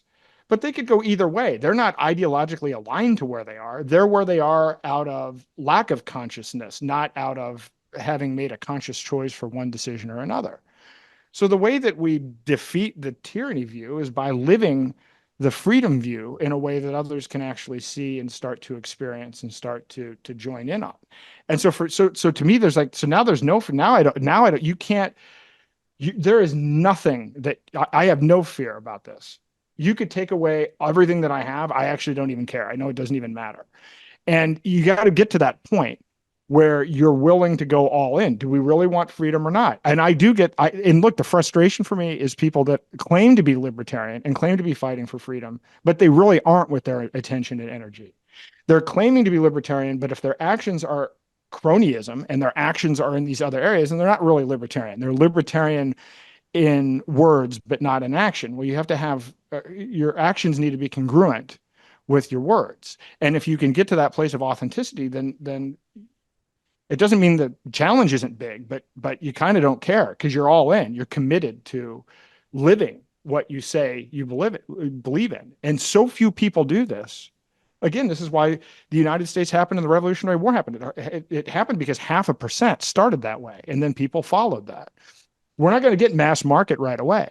We have to like chop off and just say, all right, I'm not going to worry about the mass market. But what we need to worry about are the people. But we have millions of people that are clamoring for the solutions that we have. They just don't know it yet, right? They're in a position where they're aware now. Yeah, no, I don't like either party. There's not a political solution. I don't want CBDCs. Now the Federal Reserve, no, most people don't know every fiat currency in human history has failed.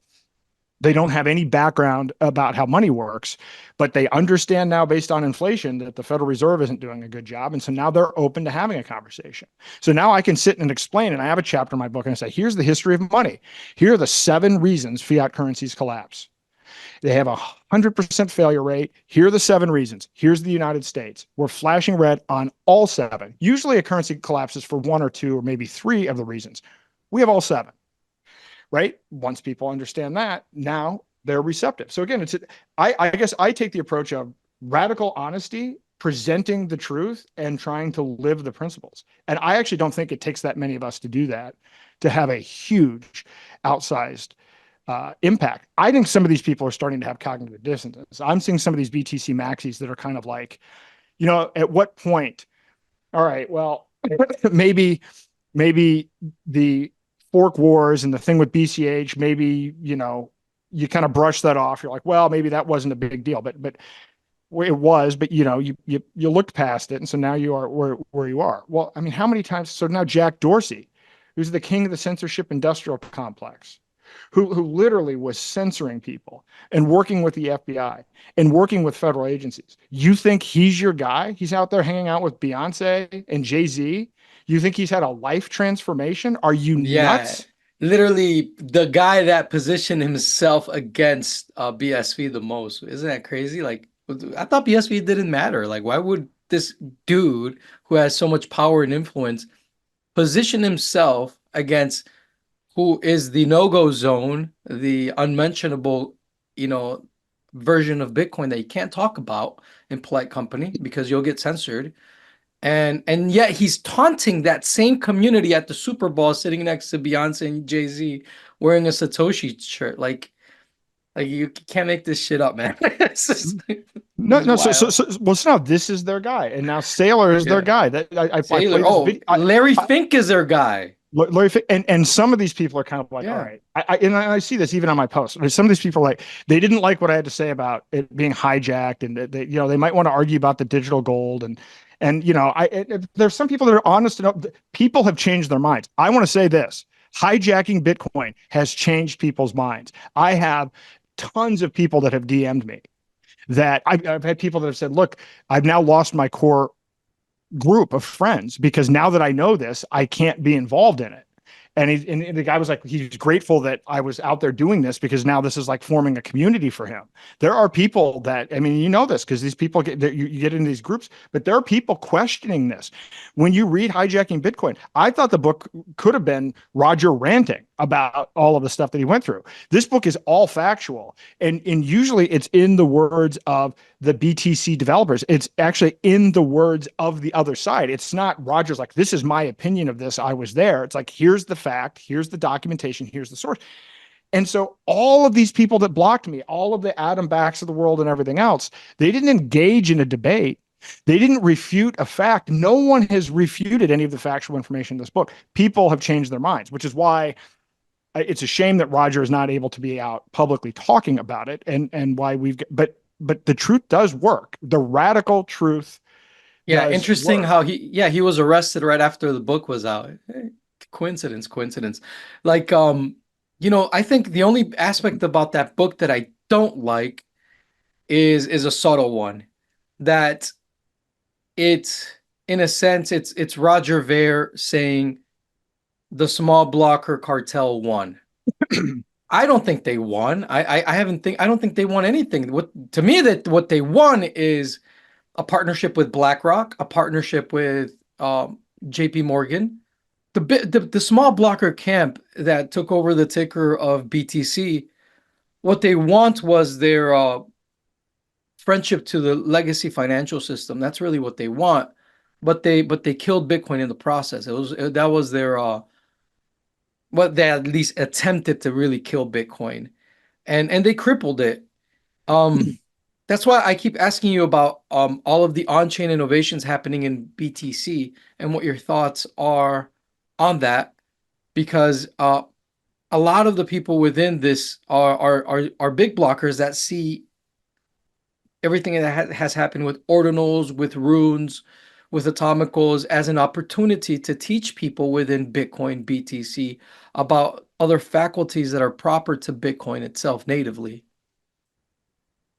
Yeah, I get the point. I guess I'm more worried about CBDCs and the digitization of all of these assets, and so that to me is not the target market. The target market, I mean, we have 99% of the planet out there. We have people that have net worth and that have not been exposed to any of these ideas at all. The ROI on trying to convince people about what's the market size for that, right? Like I don't think that's not going to move the needle. Like to me, that's a gigantic distraction. I mean, we need peer-to-peer digital cash. Showing people ordinals isn't does nothing. We're going to need peer-to-peer cash potentially within the next 12 months. Ordinals isn't like that's too that doesn't get you there. That doesn't get you there at all. And at the end of the day, Bitcoin is still owned by clearly whoever owns the developers, and that Correct. has been the case. And Yes. I have not seen any unless I've missed something. None of this ordinal stuff. Is there a single BTC core dev that has been positively persuaded by ordinals? I mean, and that's the thing. I think that they are in the position where they have to accept on-chain scaling, but they only do so drip by drip. So you have someone like Andrew Polstra working on Opcat, which is an opcode that they plan on enabling. At least they're saying that they're going to enable on BTC, re-enabled after they disabled it. In the future, who knows? No one really knows what's going to happen. But what we do know is that yeah, that these are a group of people that um are not playing for the side of freedom. They really are not, and we just have to be blunt about it and call it for what it is. They've been yeah, the word is hijacked. They've been hijacked. They work for the powers that shouldn't be, and they have been working for the powers that shouldn't be from day one. I mean, dude, Jeffrey Epstein funded them. I mean, how much what else is there to say? And this is proven. Well, yeah, and so on Um, top of that, so then you've got Saylor calling for ossification. So again, to actually get these changes implemented, you're going to have to get agreement with the miners and everything else. Who's going to influence that more? Larry Fink and Michael Saylor, or some devs? Because I think there are so many things to learn from this experience. Not all open source projects are great. Open source is not a pan. It's like there are people don't want to talk about a lot of these things, but there are not benevolent people that just develop code for free and audit code for free. That's not how any of this actually works. And I think there's an ideology behind that that's fake, that's provably false. Even Linux is, I mean, there's no good example. If you're just objective about it, it's like, okay, yes, there are benefits of having open source code, but you have to acknowledge that the people that develop the code are funded somehow, and there are priorities and incentives around that, the same as with people that will test the code. So as long as you understand and appreciate that, but that has not been the case. There's been this religious cult-like experience where it's like the whole code is law and that all of these developers are great. None of that's true. The developers have been an absolute train wreck. I mean, Satoshi, he handed it off to Gavin, and then it's been like an absolute nightmare since then. Putting in I place mean, what well, I call Gavin got kicked out. yeah, yeah, no, Gavin got kicked out, and then when you look at what happened with the fork wars, and the pressure and the tactics that were used to keep the block small, we're in a worse position. There are worse actors now, and there are more of them. So I don't believe you're going to be able to change Bitcoin at all. I don't think Bitcoin is uh, uh, in fact, I think Bitcoin needs to be explicitly called out, which is why I'm doing what I'm doing today and tomorrow. Because when I do travel, because people only know of Bitcoin, most people don't even know of Ethereum. Most people only know literally of Bitcoin. Um, when Bitcoin collapses and has whatever goes through whatever it's going to inevitably go through, when the price tanks, right? And then the boomers are like, I'm getting out of my 401ks. And then all of a sudden it spirals. And then miners are sitting there saying, well, wait a minute, we don't even process any transactions. And so now we're not making any money. When that whole cascading thing falls, then everything is going to be associated with it. So we've got to go out of our way to call out Bitcoin explicitly while explaining that there's something different. Because I don't want to get caught into any association with what Bitcoin is now. And I don't see anybody making changes to it that are positive. I saw the ordinals thing and everything else. I don't think that is going to work. I don't see that working. You'd think it would. I mean, I've used it as an example, but good. If we get CBDCs in an emergency, Bitcoin couldn't handle ordinals. Can you imagine what the transaction fees would be and how long it will take to get transactions done if they implement CBDCs and people tried to flock to Bitcoin? Right? Would it be $1,000, $2,000, 3 weeks to get transactions cleared? 4 weeks? I mean, literally, we haven't fixed anything from December 2017. That's what the ordinals showed me, but it doesn't seem to have shown the core devs or have made any impact on how Bitcoin actually functions. So that's why I want to be I want to be completely not associated with Bitcoin. And now it's going to get, now that these politicians are involved, look, this Cynthia Loomis, it drives me nuts, right? This senator from Wyoming, she puts the laser eyes on. She did this a long time ago. Mm-hmm. And everybody gets all excited and everybody's sharing, oh, we've got a Bitcoin senator. The bills that she has written with Gillibrand out of New York have all given banks more power and have all required more reporting from the individual. I posted a quote from her yesterday where she is against any project that isn't a public, open, transparent ledger. She is against privacy coins, and to the point of drafting legislation that says that. So these people are celebrating her, and they are trying to get her. She will be announcing purchasing BTC for America's strategic reserve. This person is not ideologically aligned with freedom at all. This is pure cronyism. It is. So It is. and this is the person that they people who I know who are hardcore libertarians have advocated and shared her stuff. Not so much now. And now, look, this is why I think people are having cognitive dissonance, because just as you described, yeah, this is an emotional process, right? Freedom is on the line. And some of these people are also going through this because they're looking in the mirror and they're saying, well, wait a minute.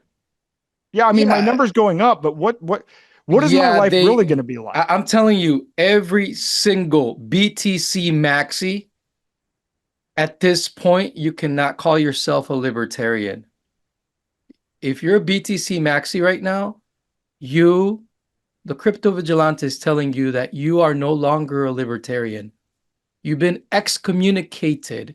And I'm speaking to you, whatever his name, Max Kaiser. I'm Kaiser. speaking to all you fucking assholes that sold us out to the likes of the people that Jeffrey Epstein funded. So I haven't read the book Hijacking Bitcoin, but I do have it. I intend to read it, but I lived it myself.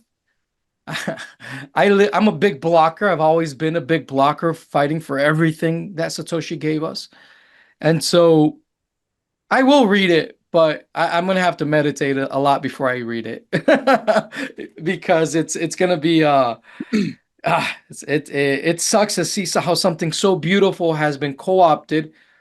And yet the worst part is that these people that call themselves cypherpunks, that call themselves libertarians, are the ones who are literally ushering in tyranny using this crippled version of Bitcoin. It's actually pretty sad. No, it's And very sad. That is the yeah. most frustrating. People that I know that with the day I met Roger, a lot of these people met Roger. That was their first exposure in 2012. A lot of there was a bit that was a transformational event in New Hampshire. And I'm And not talking about a few of them. Look, I'm no, being very, dude, if I had a roster and a list of names, I will fucking call you out one by one that you are now aiding tyranny, that you've reached the apex of the small blocker agenda, which was to turn Bitcoin into a prop, into a toy for banks and for banksters. That's what you did. Congratulations. I'm happy your fiat bags went up as the whole world goes into tyranny, where Bitcoin could have been something life-saving, something very good for all of humanity. You literally set us back not only a decade, but probably forever in living in a turnkey tyranny. So yeah, it's fucked up what you guys did. It really is. And my only hope is that the whole crypto space grows now, and that the best technologies that are freedom oriented actually grow. That Bitcoin is not the only $1 trillion asset, that there are many after that, that there are many $1 trillion assets that come after what we call Bitcoin, which is BTC, but that I honestly don't consider Bitcoin to this day. I can't. I can't. It's a catastrophe. How can you tell me something that is run by BlackRock is Bitcoin. That makes no sense. Your little red light blinking under your pillow that you call full node does nothing to secure the network. You've been lied to. It's and the thing is that I'm even tired of telling you how you've been lied to. So I'm just going to try to wake as many people up with money that is actually freedom oriented. So Because yeah. yeah, otherwise it's sad what they did, man. I can't believe they're celebrating tyranny. This is crazy. It's said, and why it gets worse. This is why I think this event is horrible, because you bring up Max Kaiser. How long before these guys are saying all other crypto should be banned except Bitcoin, like Max Kaiser said and pushed in El Salvador, right? They've made all the other coins. You can't. The other coins aren't legal tender. The other coins Yeah. are, I don't know what the exact designation is. I mean, if you listen to Max, they're Yeah, all Max illegal Kaiser, securities. yeah, he made himself a name by calling out banksters. I'm telling you Yep. right now, in the world of finance, Max Kaiser right now is probably one of the biggest tyrants. Yes, Like at this absolutely. point, at this point, I would have more plausible deniability in aligning myself, like being friendly with someone like Jamie Dimon because he comes from a world of banking. He doesn't. He never promised you that he would be a libertarian or that he was a libertarian. He is who he is. He's always showed you who he was. Whereas Max Kaiser made a name for himself being a libertarian, calling out the banks, and now yeah, it's worse. It's worse when someone knows better. So it's But understand that's what's going on at this conference. So they're cheering on Loomis, who is supporting legislation that is against privacy coins and wants the US government to use taxpayer money to buy their coin. This is so they're not even neutral anymore. They're actually actively opposing and promoting a tyranny. They're opposing freedom and promoting a tyranny agenda. And when you go through wow. and you look at all the politicians, and I've gone through all of the legislation. The legislation is terrible. All of it is terrible, and nobody reads these bills.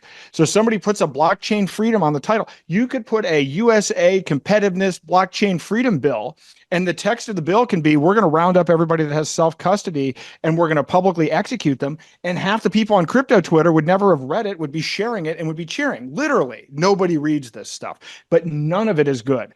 There is not a single piece of legislation that I have seen in Congress that improves freedom, improves self custody in any way. So, what they're going to be doing over the next couple of days with the different politicians that they have on there is they're going to be pandering.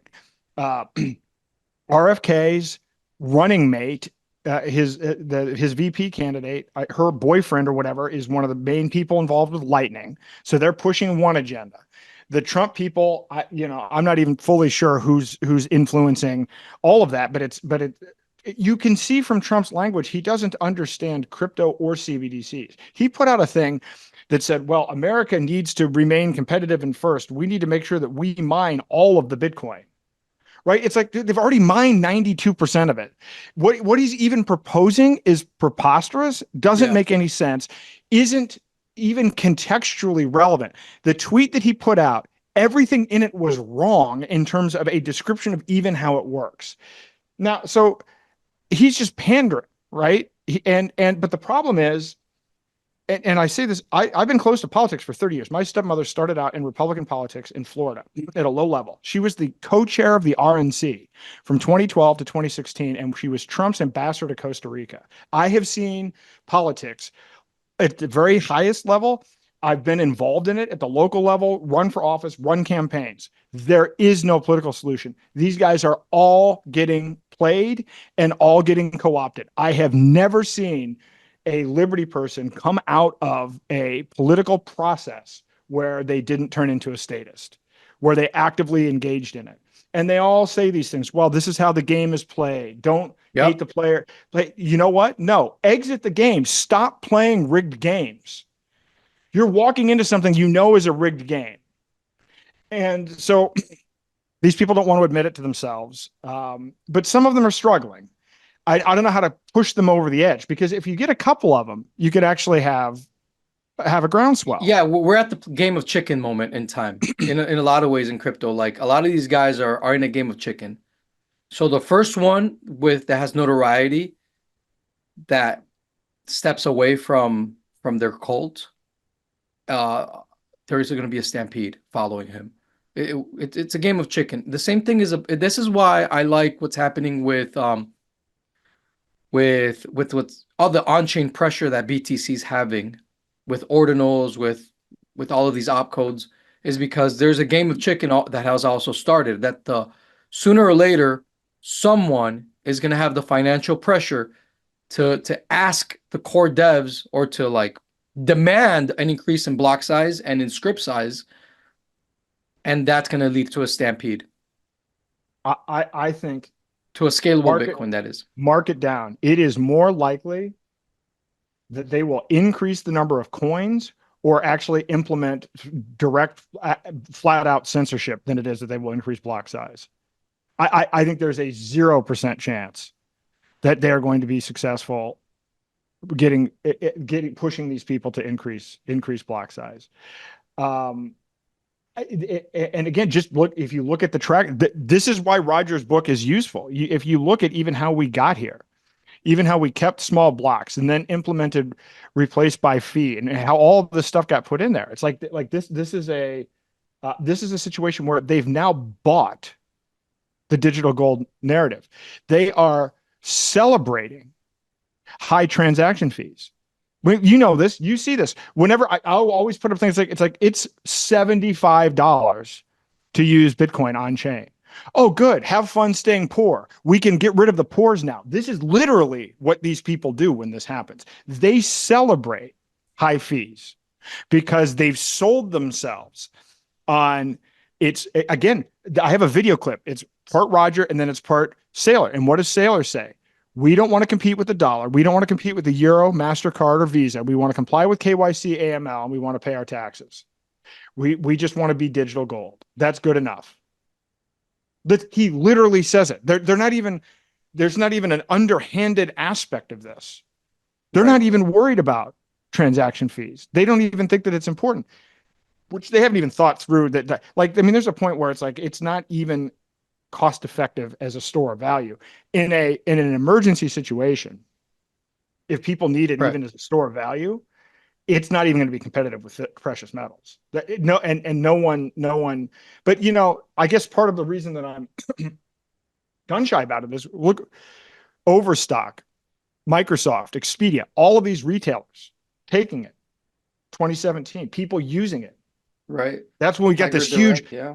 Yeah, and what did they do at that in my entire life? And I've been doing entrepreneurship and tech. I have never been in a situation where when somebody finally reaches a scale point, their decision is, well, let's just keep it slow and expensive and let's just develop this other experimental technology that's going to take years that may or may not work. No one ever does that.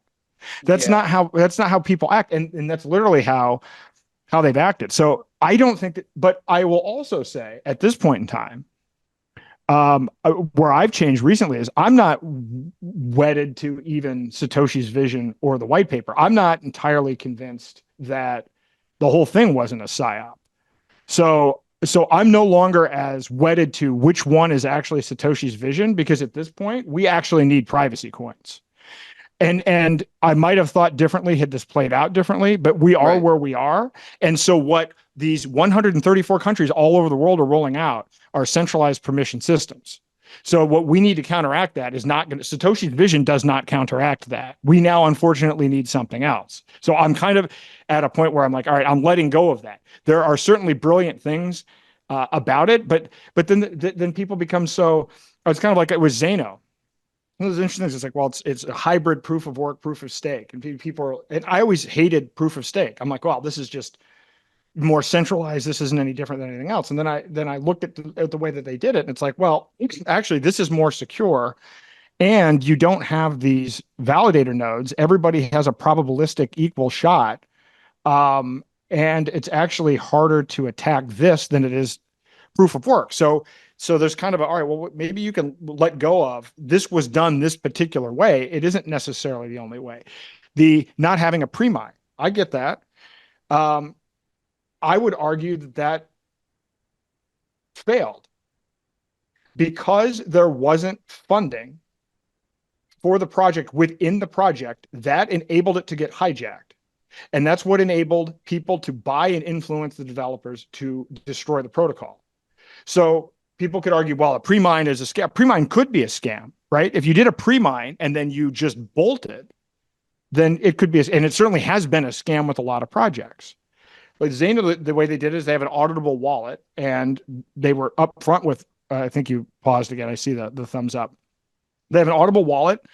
It's been around for 5 years, and you can see the funds flowing out, but they at least have funds to do development and to work within the original framework. So I don't even think pre-mine is a sacred cow anymore. And so I think that there's a lot of, so are there good things in Bitcoin? Yeah, I think the best thing about Bitcoin was how it all worked together.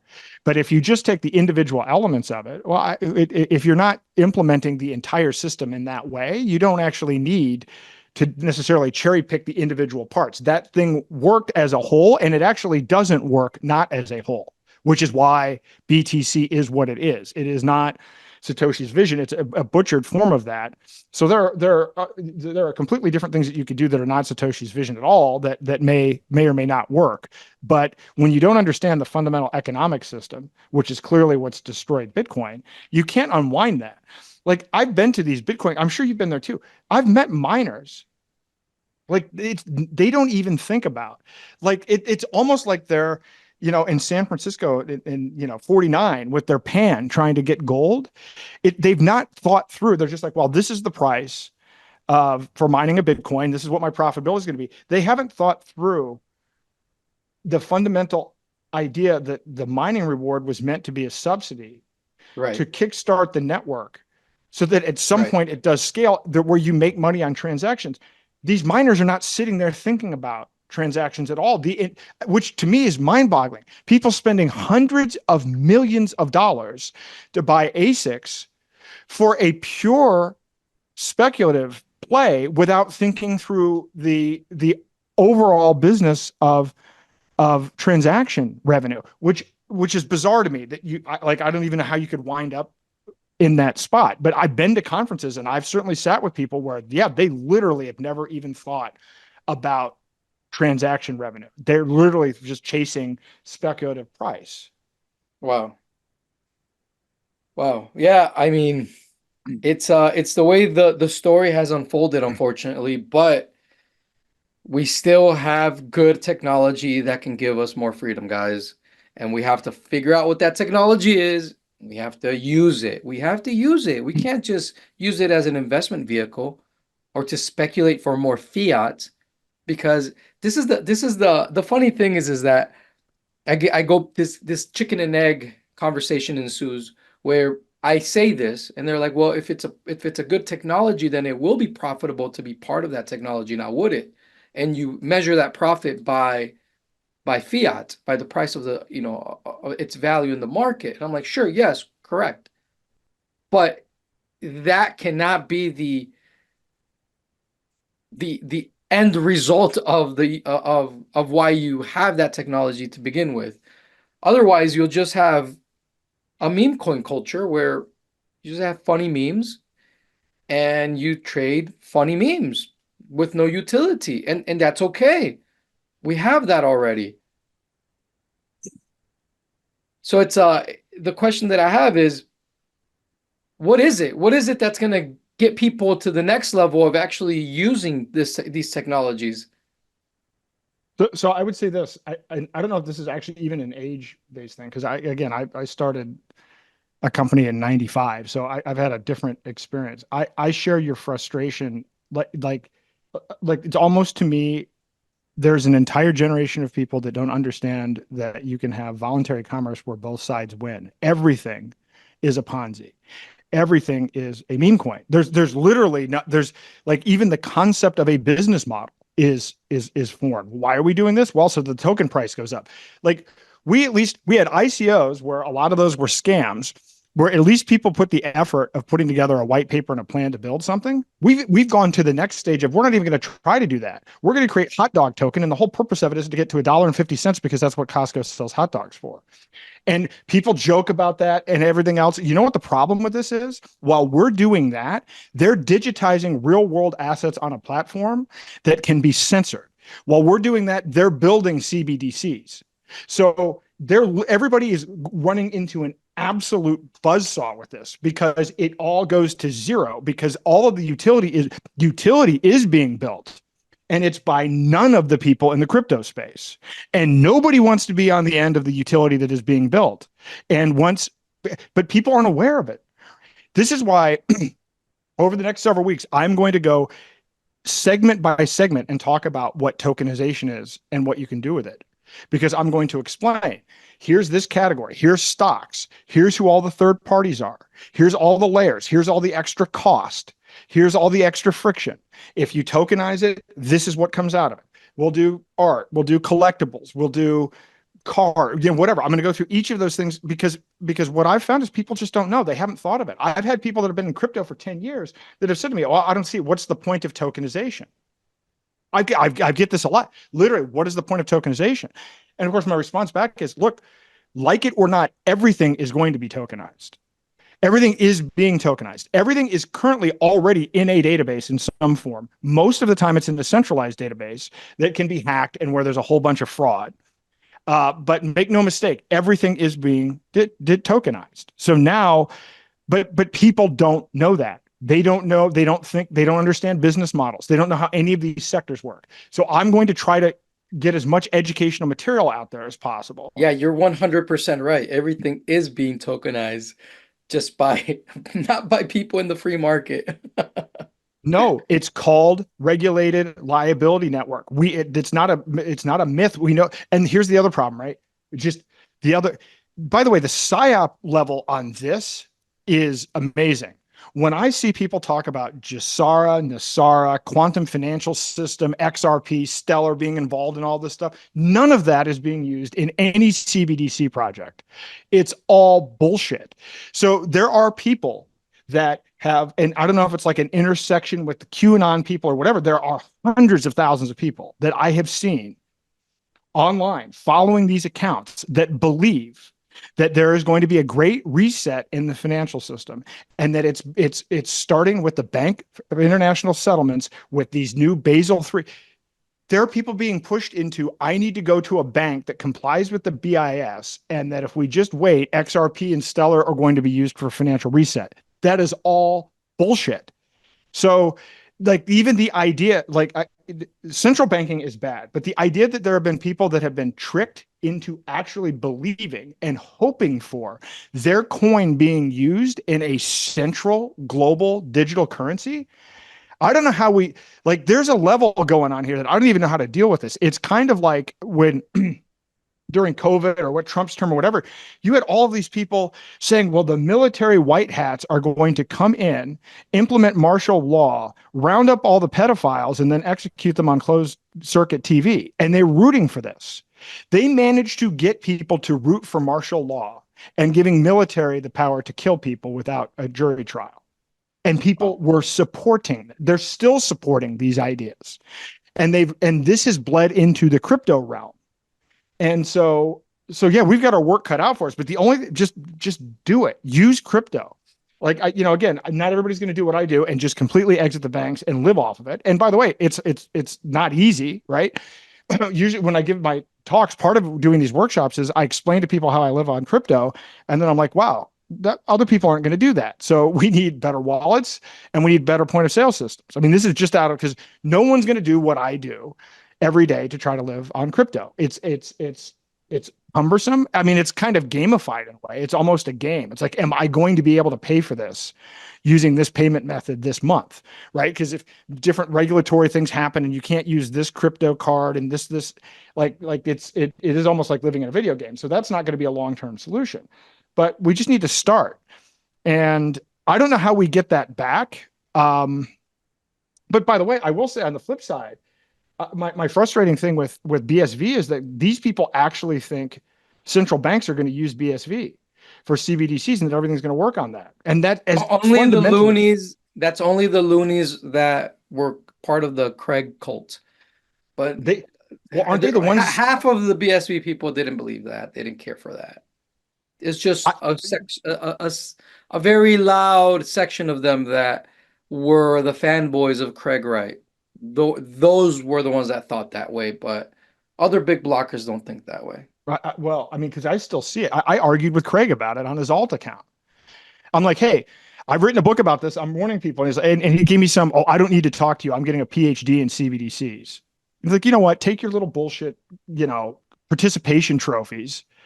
It was unbelievable. And then I wanted to speak at the BSV conference in London.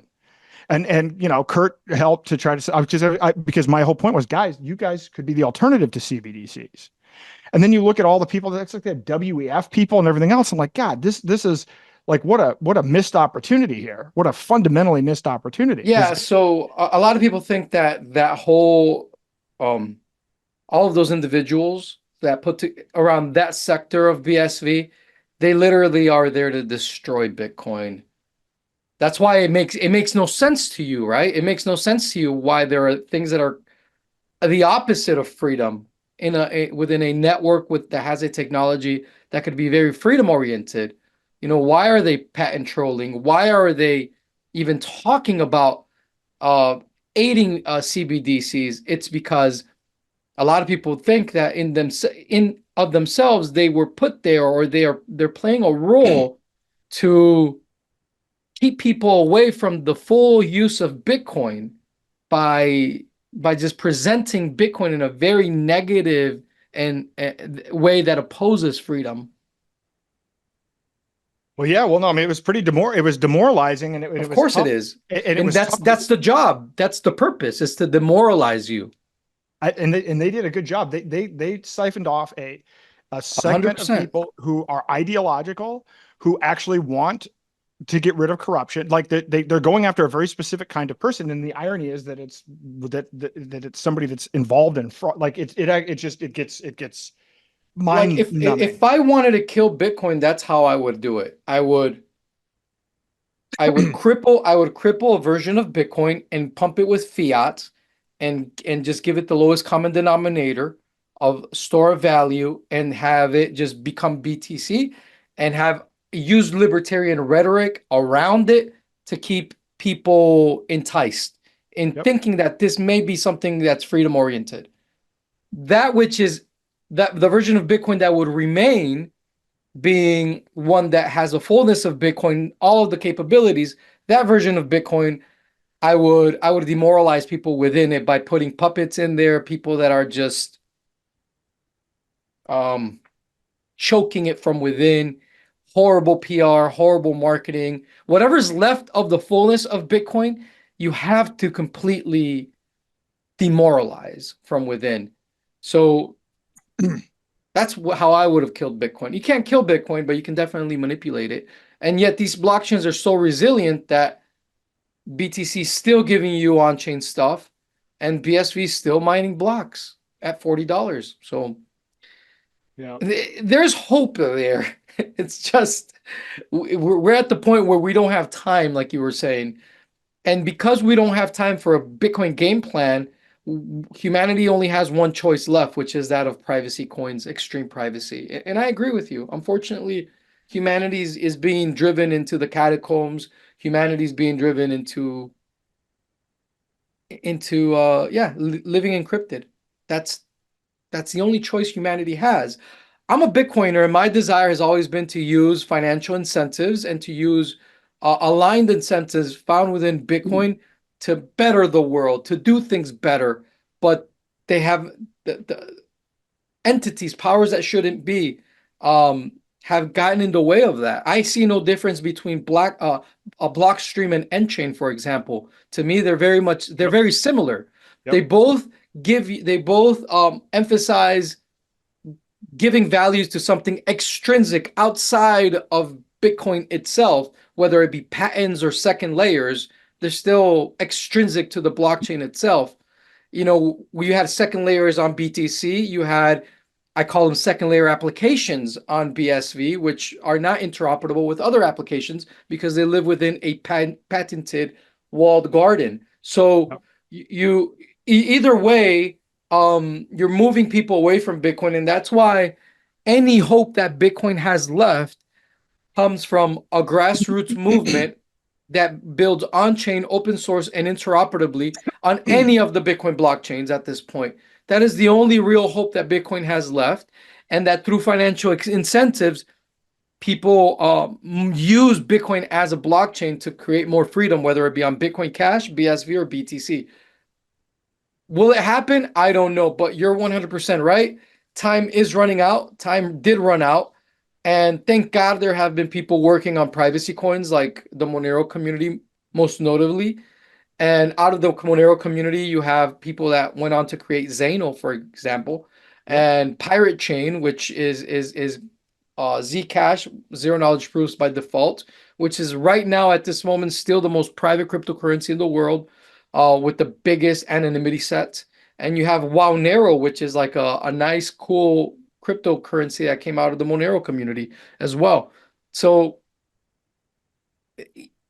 I never wanted to have to say this, but I'm at the point where I have to. It's like, yeah, it seems as if humanity's only choice now are privacy coins. Like I always held to that hope of a hyper Bitcoinization, a Bitcoin world, but it's unless there has to be the only way that we can actually have like hyper Bitcoinization still is if there's a breakthrough application on BSV.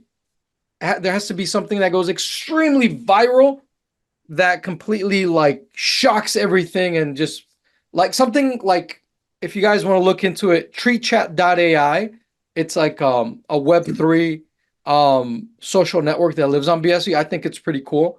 But it would have to be something extremely spectacular that would completely obliterate or downgrade all the negative marketing that BSV has accrued because of Craig Wright and because of guys like Calvin Ayre and Yeah. Stefan Matthews. And I Like, spent and I spent so much time on all of that, and again, there's a lot to be said of just letting go. So once you get, which is like, okay, am I attached to this particular thing, or what's is there an end? And the end goal for me is just, I want people to be able to engage in voluntary transactions. I mean, at the end of the day, it's free will versus determinism. It's love versus fear. It's abundance versus scarcity. It's decentralization versus centralization. Those are the things that are actually important. How it gets there, whatever. There's a lot of these things were sunk costs. I spent a lot of time on BSV because it's like, okay, 50, it was doing 50,000 transactions per second. We're going to do more. That's something that could handle, be something they could use against CBDCs. And I got involved with BSV on day one, and everything that I've used is gone. There was an AnyPay, the point of sale system. I used to be able to buy gift cards. I used Twetch, literally everything that I used on this thing. And now you can't buy it anywhere except through Rock Wallet. And by the way, when that court thing happened and I went to go, like, that didn't work when I needed it to happen. I ended up having to use some like Change Now or whatever to get out of BSV. And fortunately I did it right at the right time. But if there are no exchanges and there's no way to buy it, which is essentially where we are at right now, it's going to be very hard for anything to happen on BSV. And you know what? But at the end of the day, for me, it's simple. I just don't want CBDCs and I don't want centralized tokens. So I'll gravitate to whatever combination of things. And I'm not even looking for one thing, just a combination of the good, gold, whatever. Let's put all of it together and let's make it all work. And because you can get caught up on any one of these chains and it becomes part of your identity and everything else. And it's like that's hard to break. If you can break it as soon as you can, it'll help. It was a dark period for me. The lawsuit, I watched every minute of the Craig lawsuit, and it was kind of an interesting set of timing because I didn't know that you were lawsuit. into BSV like that. Oh I yeah, didn't know you really. Wow. Kurt has interviewed me a couple of times, and oh yeah, and yeah, no, I was uh promoting it, testing it. I actually have it's in my book. I've actually been talking to people about it. I've introduced people to it, and I watched every minute of the trial, and then I went and did research and started because I've spent time in lawsuits, and so I started looking at all of the other. I'm like, oh my god, this guy is Like I've tracked what he did, right? All the way back to scamming the Australian tax office and then using the paper wallet to scam Calvin. Like it's psychopathic. And the thing that's always hard, like, so for me, I was kind of like, well, maybe he's just like an Ayn Rand character, right? Maybe. So I'm like, all right, well, if he is the inventor, then maybe there's some. And then finally at the end, it's like, no, this is an absolute mess. And so it's funny that trial is going on. And then, like, right as that's going on, Roger releases his book. And I actually think Roger releasing his book was a huge thing. It was hugely helpful for me because I was sitting there saying, "Oh my God, I'm spending this time trying to stop CBDCs, and BSV is just completely imploded." And so now where are we? Like that. I was going through that like every day watching this. I'm like, geez.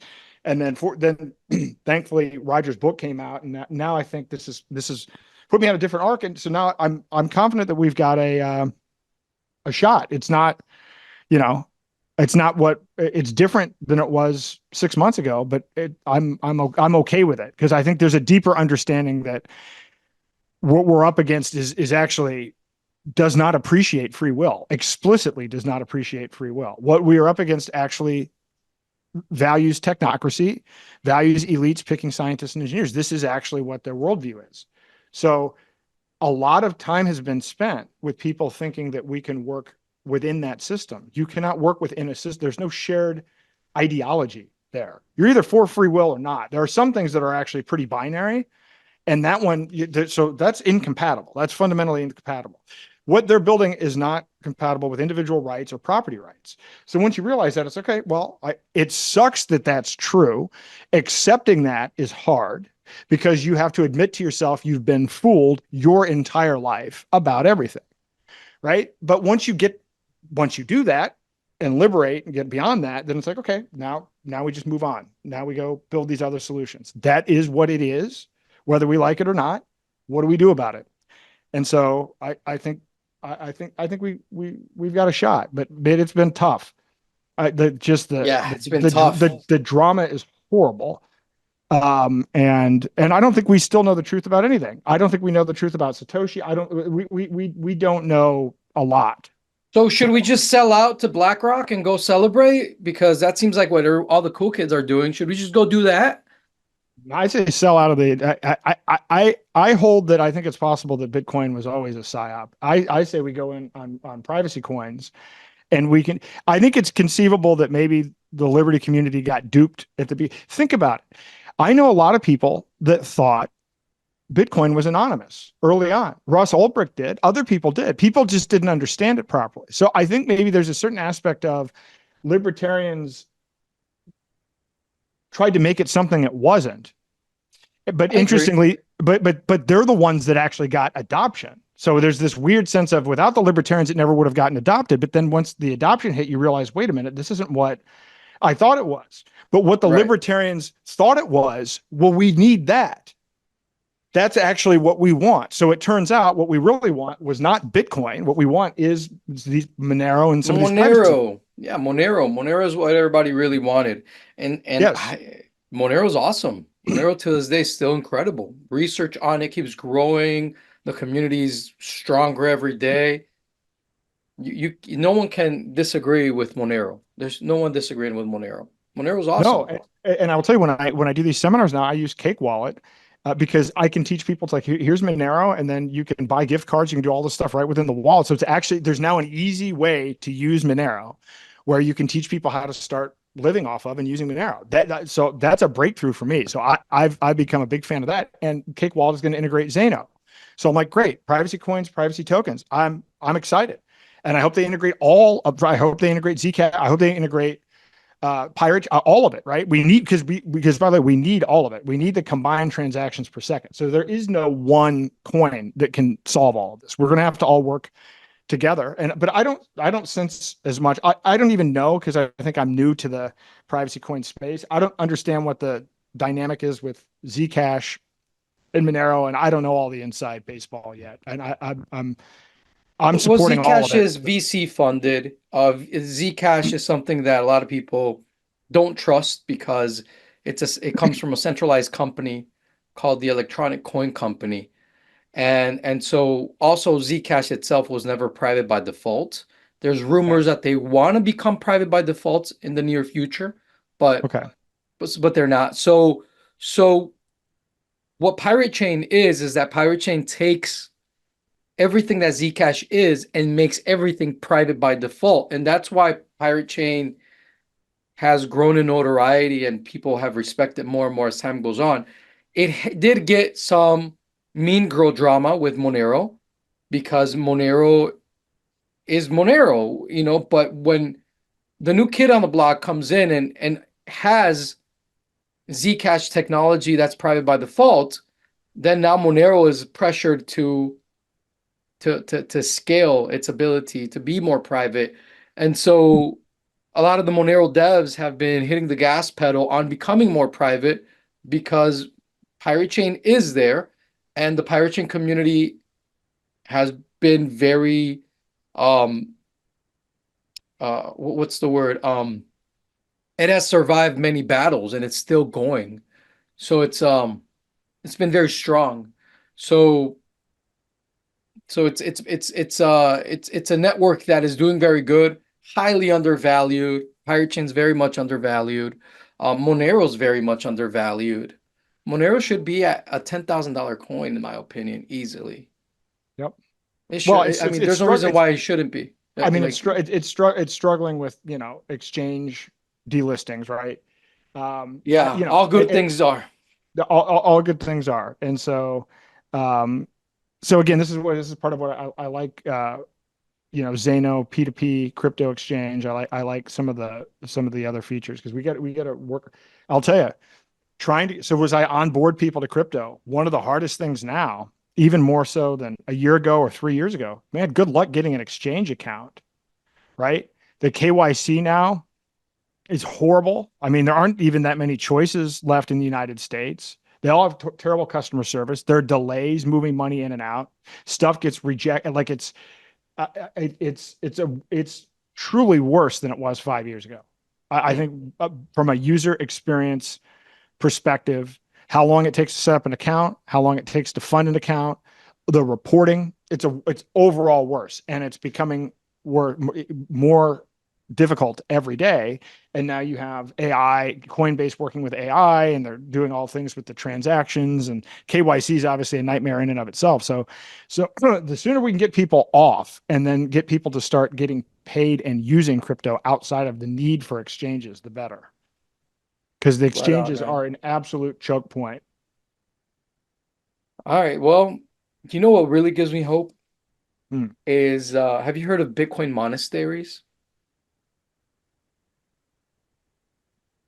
I think I've heard of it, but I don't know. I mean, what's going on with that? So Bitcoin monasteries is a movement within Bitcoin that has started. It's mostly composed of big blockers, different brands, different strains of big blockers, and they see in Bitcoin being something that is Bitcoin and crypto in general as technologies that need to be protected Okay. and need to be cared for.